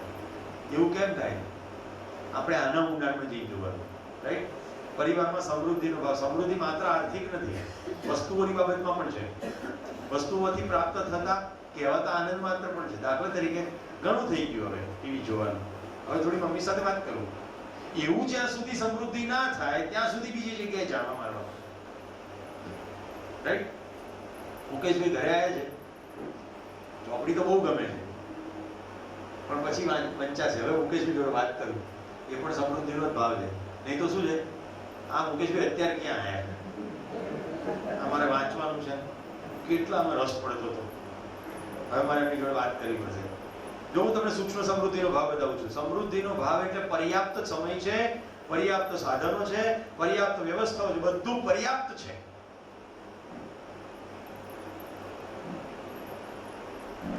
સમય પણ પર્યાપ્ત છે. હવે કેમ સમય પર્યાપ્ત છે? કાલે પણ છે, પરમ દિવસે છે. આપણે તો શું છે, આજે નહીં કરું તો લૂંટાઈ જશે. જો સેલ 3 days ક્લિયરન્સ સેલ, ઇલેક્ટ્રોનિકમાં ક્લિયરન્સ, એમેઝોન લઈ લો જલ્દી, નહીં લીધું તો ગયું. અમદાવાદમાં પેન્ટાલૂન અમારે એક ડીસા મિત્ર રહે છે, એના ભાઈ મને ફોન કરીને કે હું કાલ પેન્ટાલૂનમાં આવવાનો છું, તમે પણ આવો. તો કેમ? સેલ છે, તો તમે જઈ આવો, પછી આપણે મળીએ. કે તમને કપડામાં રસ નહીં, ખરો ને પહેરવામાં ખરો, પહેરાવામાં નહીં. જરૂરી પૂરતા છે. એટલે એમણે મને ઉપદેશ આપવાનું ચાલુ કર્યું, તમે યાર સાવ દેશી રહ્યા. મને એ નથી ગળે ઉતરતું 170 કિલોમીટર ટ્રાવેલ કરીને દુકાનમાં એટલા માટે જવાનું, કારણ કે એને પાટીઓ માર્યું છે 3 દિવસ ક્લિયરન્સ સેલ, લઈ લો નહીં તો પૂરું થઈ જાય. મારા મનમાં એવું લોજિક છે, જ્યારે કપડાની જરૂર પડે ત્યારે દુકાનમાં જઈને લઈ લેવાના. એને નક્કી કરવાનું કે મારે લેવાના છે. જો સમૃદ્ધિનો અભાવ કેવી રીતે લાગે, એમ થાય કે જતું રહેશે, ત્યારે આપણે એવું લાગે છે ને આપણા માટે બધા ટાંગીને તૈયાર રાખી ઇસ્ત્રી કરીને. આપણે વિસનગર નેશનલ વસ્ત્ર ભંડારમાં જઈએ તો બધા કપડા ટેંગાડેલા હોય કે હર્ષદભાઈના બધા મિત્રો તમને આદરપૂર્વક બતાવે પણ ખરા. તો હર્ષદભાઈ ભેગા કર્યા જ છે, આપણે ભેગા કરવાની ક્યાં જરૂર? વેરાયટીમાં ભેગા કર્યા છે, નિયમિત રીતે ભેગા કરતા રહે છે, કલર કોમ્બિનેશન વગેરે વગેરે. જો મિત્રો અહીંયા ખરીદીનો નિષેધ નથી થઈ ગયો, મુદ્દો સમજાય છે? સેલના પાટિયા લાગે એટલે દોડી જવાની વાત છે, ઘરમાં હોય તો. મેં અમેરિકામાં દરિદ્રતા જોઈ છે. કોકાકોલા કંપનીની જાહેરાત આવે કે 2 બોટલ ઉપર 1 બોટલ ફ્રી, અને છાપામાં કૂપન લઈને જવાનું કોઈ પણ દુકાનમાં, એટલે તમે કૂપન બતાવો એટલે 2માંથી 1 આપે. હવે ઘણા લોકો એવા હોય ને કે છાપામાંથી 1 કૂપન કાપે, પણ બોટલ તો વધારે જોઈતી હોય, એટલે દુકાનવાળા હજી વધારે પ્રલોભન કરે, બહાર છાપામાં થપ્પો મારે અને છાપા મફત. એટલે તમે બહારથી છાપું લો, કૂપન કાપીને દુકાનમાં જાઓ તોય ચાલે. પછી હજી વધારે પ્રલોભન કરે, 1 ગ્રાહક દીઠ 1 જ કૂપનને લાભ મળશે. હવે જોજો, 1 ગ્રાહક દીઠ 1 કૂપન, 12 કૂપનનો ઢગલો પડેલો છે. ઘરેથી માણસ કૂપન લાવે છે, તો મેં એવા માણસોને જોયા છે, ઘરના તમામે સાચું હોય, માંદું હોય, નાનું હોય, મોટું હોય, બધા ગાડીમાં જાય, ઘરની 1 કૂપન લે, બહારથી બધી કૂપનો કાપે, જુદા જુદા કાઉન્ટર પર બધા ઉભા રહે, કારણ કે ગાડીમાં ભરી દેવાનું, ફટ કરતું ઘરે ઉતારી આવવાનું. લાગે પડોશી નવરો હોય તો કે તું જ ચાલ. મેં ન્યુયોર્કમાં લોકોના બેઝમેન્ટમાં કોકાકોલાના શું કહેવાય ક્રેટ ઉપર ક્રેટ ભરેલા જોયા. કેમ તો કે સેલમાં લઈ લીધા. મળ્યું કે મળશે, આ સમૃદ્ધિનો ભાવ છે. જો શું થયું છે એને કારણે, આવા અભાવને કારણે લોકો ઘરમાં ભેગું કરે જાય, ત્યારે ખરેખર જરૂર છે એને મળે. જો કાલે એવી જાહેરાત થાય કે બપોર પછી પેટ્રોલ મળશે નહીં, મને તો શું થાય? બધા જ પેટ્રોલ પર લાંબી લાઈન થઈ જાય, અને હકીકતે બપોર પછી પેટ્રોલ મળતું બંધ થઈ જાય, કારણ કે બધા પેટ્રોલ પંપને ઉલેચી નાખે, ત્યાં પૂરતી માત્રામાં હોય એને બધા ગાડી ભરી નાખે, એટલે પેટ્રોલ નથી મળતું બંધ થઈ જાય. એટલે ડાયા શું દેખાય? હું કહેતો હતો ને બપોર પછી નહીં મળે. જો છે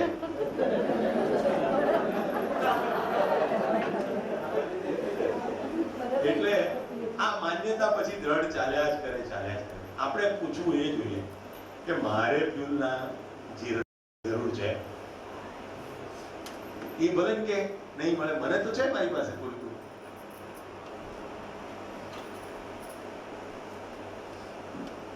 આવું તમામ ગેસેટોમાં થાય. ખોટી ડિમાન્ડ ઊભી કરવી એટલે જાહેરાત કરે કે રજીસ્ટ્રેશન કરો પછી વ્યક્તિ મળશે, એટલે મોટી ડિમાન્ડ ઊભી થાય. Never settle 1+1 right. પછી એક ફોન આવે, પછી બીજો આવે, પછી ત્રીજો આવે, જે લે ને પછી બધાને એમ કેવું પડે ને આપણી પાસે આ બોલ તેરે પાસ ક્યાં હે કે મેરે પાસ માં. પિક્ચરમાં ડાયલોગ છે, કેટલી માઓ વૃદ્ધાશ્રમમાં છે, કેટલી માઓ અને બાપા વૃદ્ધાશ્રમમાં છે. પિક્ચરમાં બધું સરસ. હું માનું છું સમૃદ્ધિનો ભાવ ક્લિયર થઈ ગયો. હવે આપણે સમાજમાં સુરક્ષા ઉપર આવીએ. સમાજમાં સુરક્ષા કેમ નથી? કોઈ કોઈનું પૂછવી લેશે, આંચકી લેશે, એવા ભય હેઠળ આપણે જીવીએ છીએ. એવું કેમ છે? કારણ કે ઉપલું સ્ટેપ ક્લિયર નથી. કોઈ કોઈનું પૂછવી શું કામ લેશે? કારણ કે પોતાની પાસે પૂરતું છે નહીં એવો એને ભાવ છે, તો જ પૂછવશે. મારે લીલાબેન ખિસ્સામાંથી કાઢી શું કામ લેવા પડે? જો મને એમ લાગે મારી પાસે પૂરતા છે તો ખેંચવા પડે. મને એમ લાગે મારી પાસે પૂરતા છે તો ભલે લીલાભાઈ પાસે ગમે એટલા, મને શું ફેર પડે? આ બધું ઇન્ટરકનેક્ટેડ છે. આ તો જ આવે જો આ હોય,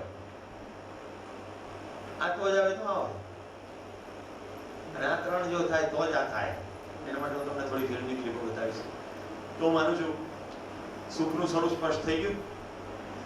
આને સામે જોતા જોતા કહો, કઈ ગાડી, કઈ એસી, કયો ખોરાક ખાવાથી આ ચાર આવશે? નહીં આવે ને? ધીમે ધીમે દ્રઢ થતું જાય છે. આપણો આખો પ્રયત્ન 24 કલાકમાંથી આહાર, નિદ્રા, ભય, મૈથુનની મહેનત કરવાનો છે. જ્યારે ભૂખ અહીંયા છે. જીવન વિદ્યા શિબિરમાં પ્યાસ બધાની એક આ જ છે, એટલે બધા અહીંયા ભેગા થયા. બધાને જોઈએ છે આ. સરનામું ખોટું છે, ઉડી ગયા કેમ બી છે, ગમે એટલી માથાકૂટ, અવળી દિશામાં કાઢી એને તમે તૂટી જશો પણ નહીં મળે, કારણ કે ત્યાં છે નહીં. ખાંડ ખાવાથી પ્યાસ ના બુજાય. સુખી કેવી રીતે થવાય? વસ્તુઓથી સુખી થવાશે મીનાક્ષીબેન? હા કે ના? વ્યક્તિઓથી સુખી થવાશે? બોલો. 2005માં મારું ઇનોવેશન હતું, જેને વિકસાવવા માટે મારી પાસે પૈસા રોકી દીધા. અંતે યશ મને ના મળ્યો એટલે હું દુઃખી થયો, અને એ જ ઇનોવેશન પર અત્યારે કેટલા બધા સોફ્ટવેર કંપનીઓ એ લઈને માર્કેટમાં આવી છે, જે સફળ થઈ છે. તો એ દુઃખ એ આમાં ક્યાં આવે? તેના લીધે મને that would have in mind.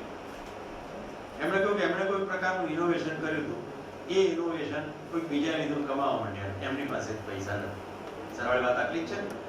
મારી પાસે કોઈ લીધું કે ના લીધું ખબર નથી, પણ એ લોકો એવી રીતે ઇનોવેશન કર્યું, પણ એ લોકો સફળ થયા, હું ના થયો. એ રીતનું જો ઇનોવેશનના મૂળમાં જઈને જુઓ તો એ ઇનોવેશન થકી માનવતાને જે પણ ફાયદો થયો છે એનાથી તમને તૃપ્તિ થઈ હોત. સુવિધા માટે સુવિધા તો સુવિધા, મારા થકી, મારા કોઈ પ્રયત્ન થકી 100 માણસને શેરડી છાંય મળે તો પણ મને તો સારું લાગશે. સંબંધ જ્યાં સુધી સમજાય નહીં કોની, બરાબર ધ્યાન રાખજો, તમે પણ સોફ્ટવેરમાં છો. સંબંધ જ્યાં સુધી સમજાય નહીં ત્યાં સુધી આપણા પ્રત્યેક પ્રયત્નો ખાલી આપણે માની લીધેલા સીમિત દાયરા સુધી એક્સટેન્ડ કરવાની આપણને વૃત્તિ રહેશે. જ્યારે સંબંધ સમજાઈ જશે ત્યારે હું કરું કે કોઈ અન્ય કરે, એ ઇનોવેશનથી પૃથ્વીના પાટલા ઉપર માનવો માટે કેટલી સુવિધા અને કેટલું સુખ ઉત્પન્ન થયું. બેવું જો સુવિધાનો નિષેધ બિલકુલ છે. હું તમને મારું સાદું ઉદાહરણ, હું ગાડી લઈને અમદાવાદથી ગાંધીનગર આવતો, ગોતા ચોકડી ગાડી ધીમી પાડું. ત્યાં મજૂરો હોય, મજૂરો ઉભા હોય, આદિવાસી. એમણે ગાંધીનગરની દિશામાં ક્યાંક ને ક્યાંક કોઈ ગામે વચ્ચે ઉતરવાનું. ગાડી ધીમી પાડું અને તો ગાંધીનગર વડનગર કેવી રીતે બોલું, એટલે એમ લાગે હું ટેક્સી વાળો છું. કેટલા લેશો? તો કે 5 રૂપિયા લઈશ, બે જાઓ. આમ બીજા 10 કે 12 લેતા હોય તો એને એમ લાગે કે આ તો સસ્તું છે, બે જાય. પછી હું તરત ગાડી ચાલુ કરું એટલે કહું કે એક ગીત ગાવું પડશે, પૈસા નહીં લો, તરત ચમકે. એટલે હું મને પણ ઘણા આદિવાસી ગીતો આવડે, એટલે એમની શરમ દૂર કરવા હું એકાદ ગીત ગાઉં, પછી એમને ખબર એમ કરતા ગાંધીનગર કે બોરીજ કે જ્યાં જવું હોય ત્યાં આવી જાય. એથી મારી ગાડી ગંદી થઈ જાય, કારણ કે આવડા બધા બધા સાધન સામગ્રી સાથે રહેશે. મારે બેસો મને એટલી ખબર પડી ગઈ, ગાડી ખરીદી છે મેં, આરટીઓ ઉપર નામ માર્યું છે, ગાડી મારી નથી. ડિફરન્સ પકડવાની કોશિશ કરો. સુવિધાનો કોઈ નિષેધ નથી, પણ ખબર પડી ગઈ મારા સુખનો પ્રદેશ તો હું જ નક્કી કરી શકું, મારી સમજણમાંથી આવે. એ ગાડીમાંથી સુખ આવશે નહીં, સુખ આવશે સંબંધમાંથી. સંબંધ સમજાઈ ગયો તો સાવ અજાણે માણસો સાથે 15 મિનિટ ગીતો ગાવાનો જે મજો છે એ ગાડીમાંથી આવતો નથી, એસીમાંથી આવતો નથી. એટલે ગાડી વપરાય. કેટલું ક્લિયર છે. મને ચોકલેટ બહુ ભાવે. જે ચોકલેટ એરપોર્ટમાંથી બહાર નીકળ્યા પછી ભાટની ઝૂંપડપટ્ટીના બચ્ચાઓને વહેંચવામાં આવે છે એ સ્વયં ખાવામાં નથી આવતા. વિમાનમાં પહેલા, હવે તો પ્રથા બંધ થઈ ગઈ છે, પહેલા ચોકલેટ આપતા. જેવી અમદાવાદની ફ્લાઇટમાં સવારમાં ઉતરું, દિલ્હી કે મુંબઈથી આવતો હતો, એ લોકો જેટલી ચોકલેટ પ્લેનમાં બચી છે બધી બનાવી. અને ઘણા મિત્રો કહે કરે તમે ખરીદી નથી શકતા? હું ખરીદી શકું છું, તો હું તો મારા સમયનો શ્રેષ્ઠતમ ઉપયોગ કરું છું. એરપોર્ટથી ઝૂંપડપટ્ટી આવે ત્યાં સુધી કશું આવે નહીં દુકાન ઉપર. મારે ક્યાં ગોતવા જવી? મારે એવો એજન્ડા નથી. મારો એજન્ડા મારા કાર્યને ડિસ્ટર્બ કર્યા વગર એમાં ખુશી કેવી રીતે ઉમેરી શકાય એ છે. તો વિમાનમાં ચગડવા માટે જે ચોકલેટ આપે એમની પાસે 400-500 ગ્રામ કિલો તો હોય જ, એટલે આપી દે મને. એરપોર્ટથી નીકળતા હું ઝૂંપડપટ્ટી એક ગાડી ઊભી રાખું, બરાબર, છોકરાને ભેગા એક ચોકલેટ મળે છે. કશું ગુમાવવાનું, કશું ખર્ચવાનું, રૂપિયો ખર્ચવાનો નહીં, કશું ગુમાવવાનું નહીં, થોડો સમય આપવાનો. પણ એવું તો જ થાય જો બાળકો નાગા પૂગા ગંદા ગોબડા ગમવા જોઈએ. કન્ડિશન આગળ ઊભી રાખીએ તો હું તો આ મિલન જેવો ટી શર્ટ ને ચડ્ડો પહેરેલો હોય વ્યવસ્થિત તો ચોકલેટ આપું તો મિલન થયું બેનનો છોકરો છે. આટલો સંબંધ સમજાય, એનાથી વધારે સમજાયો નહીં. રાઈટ?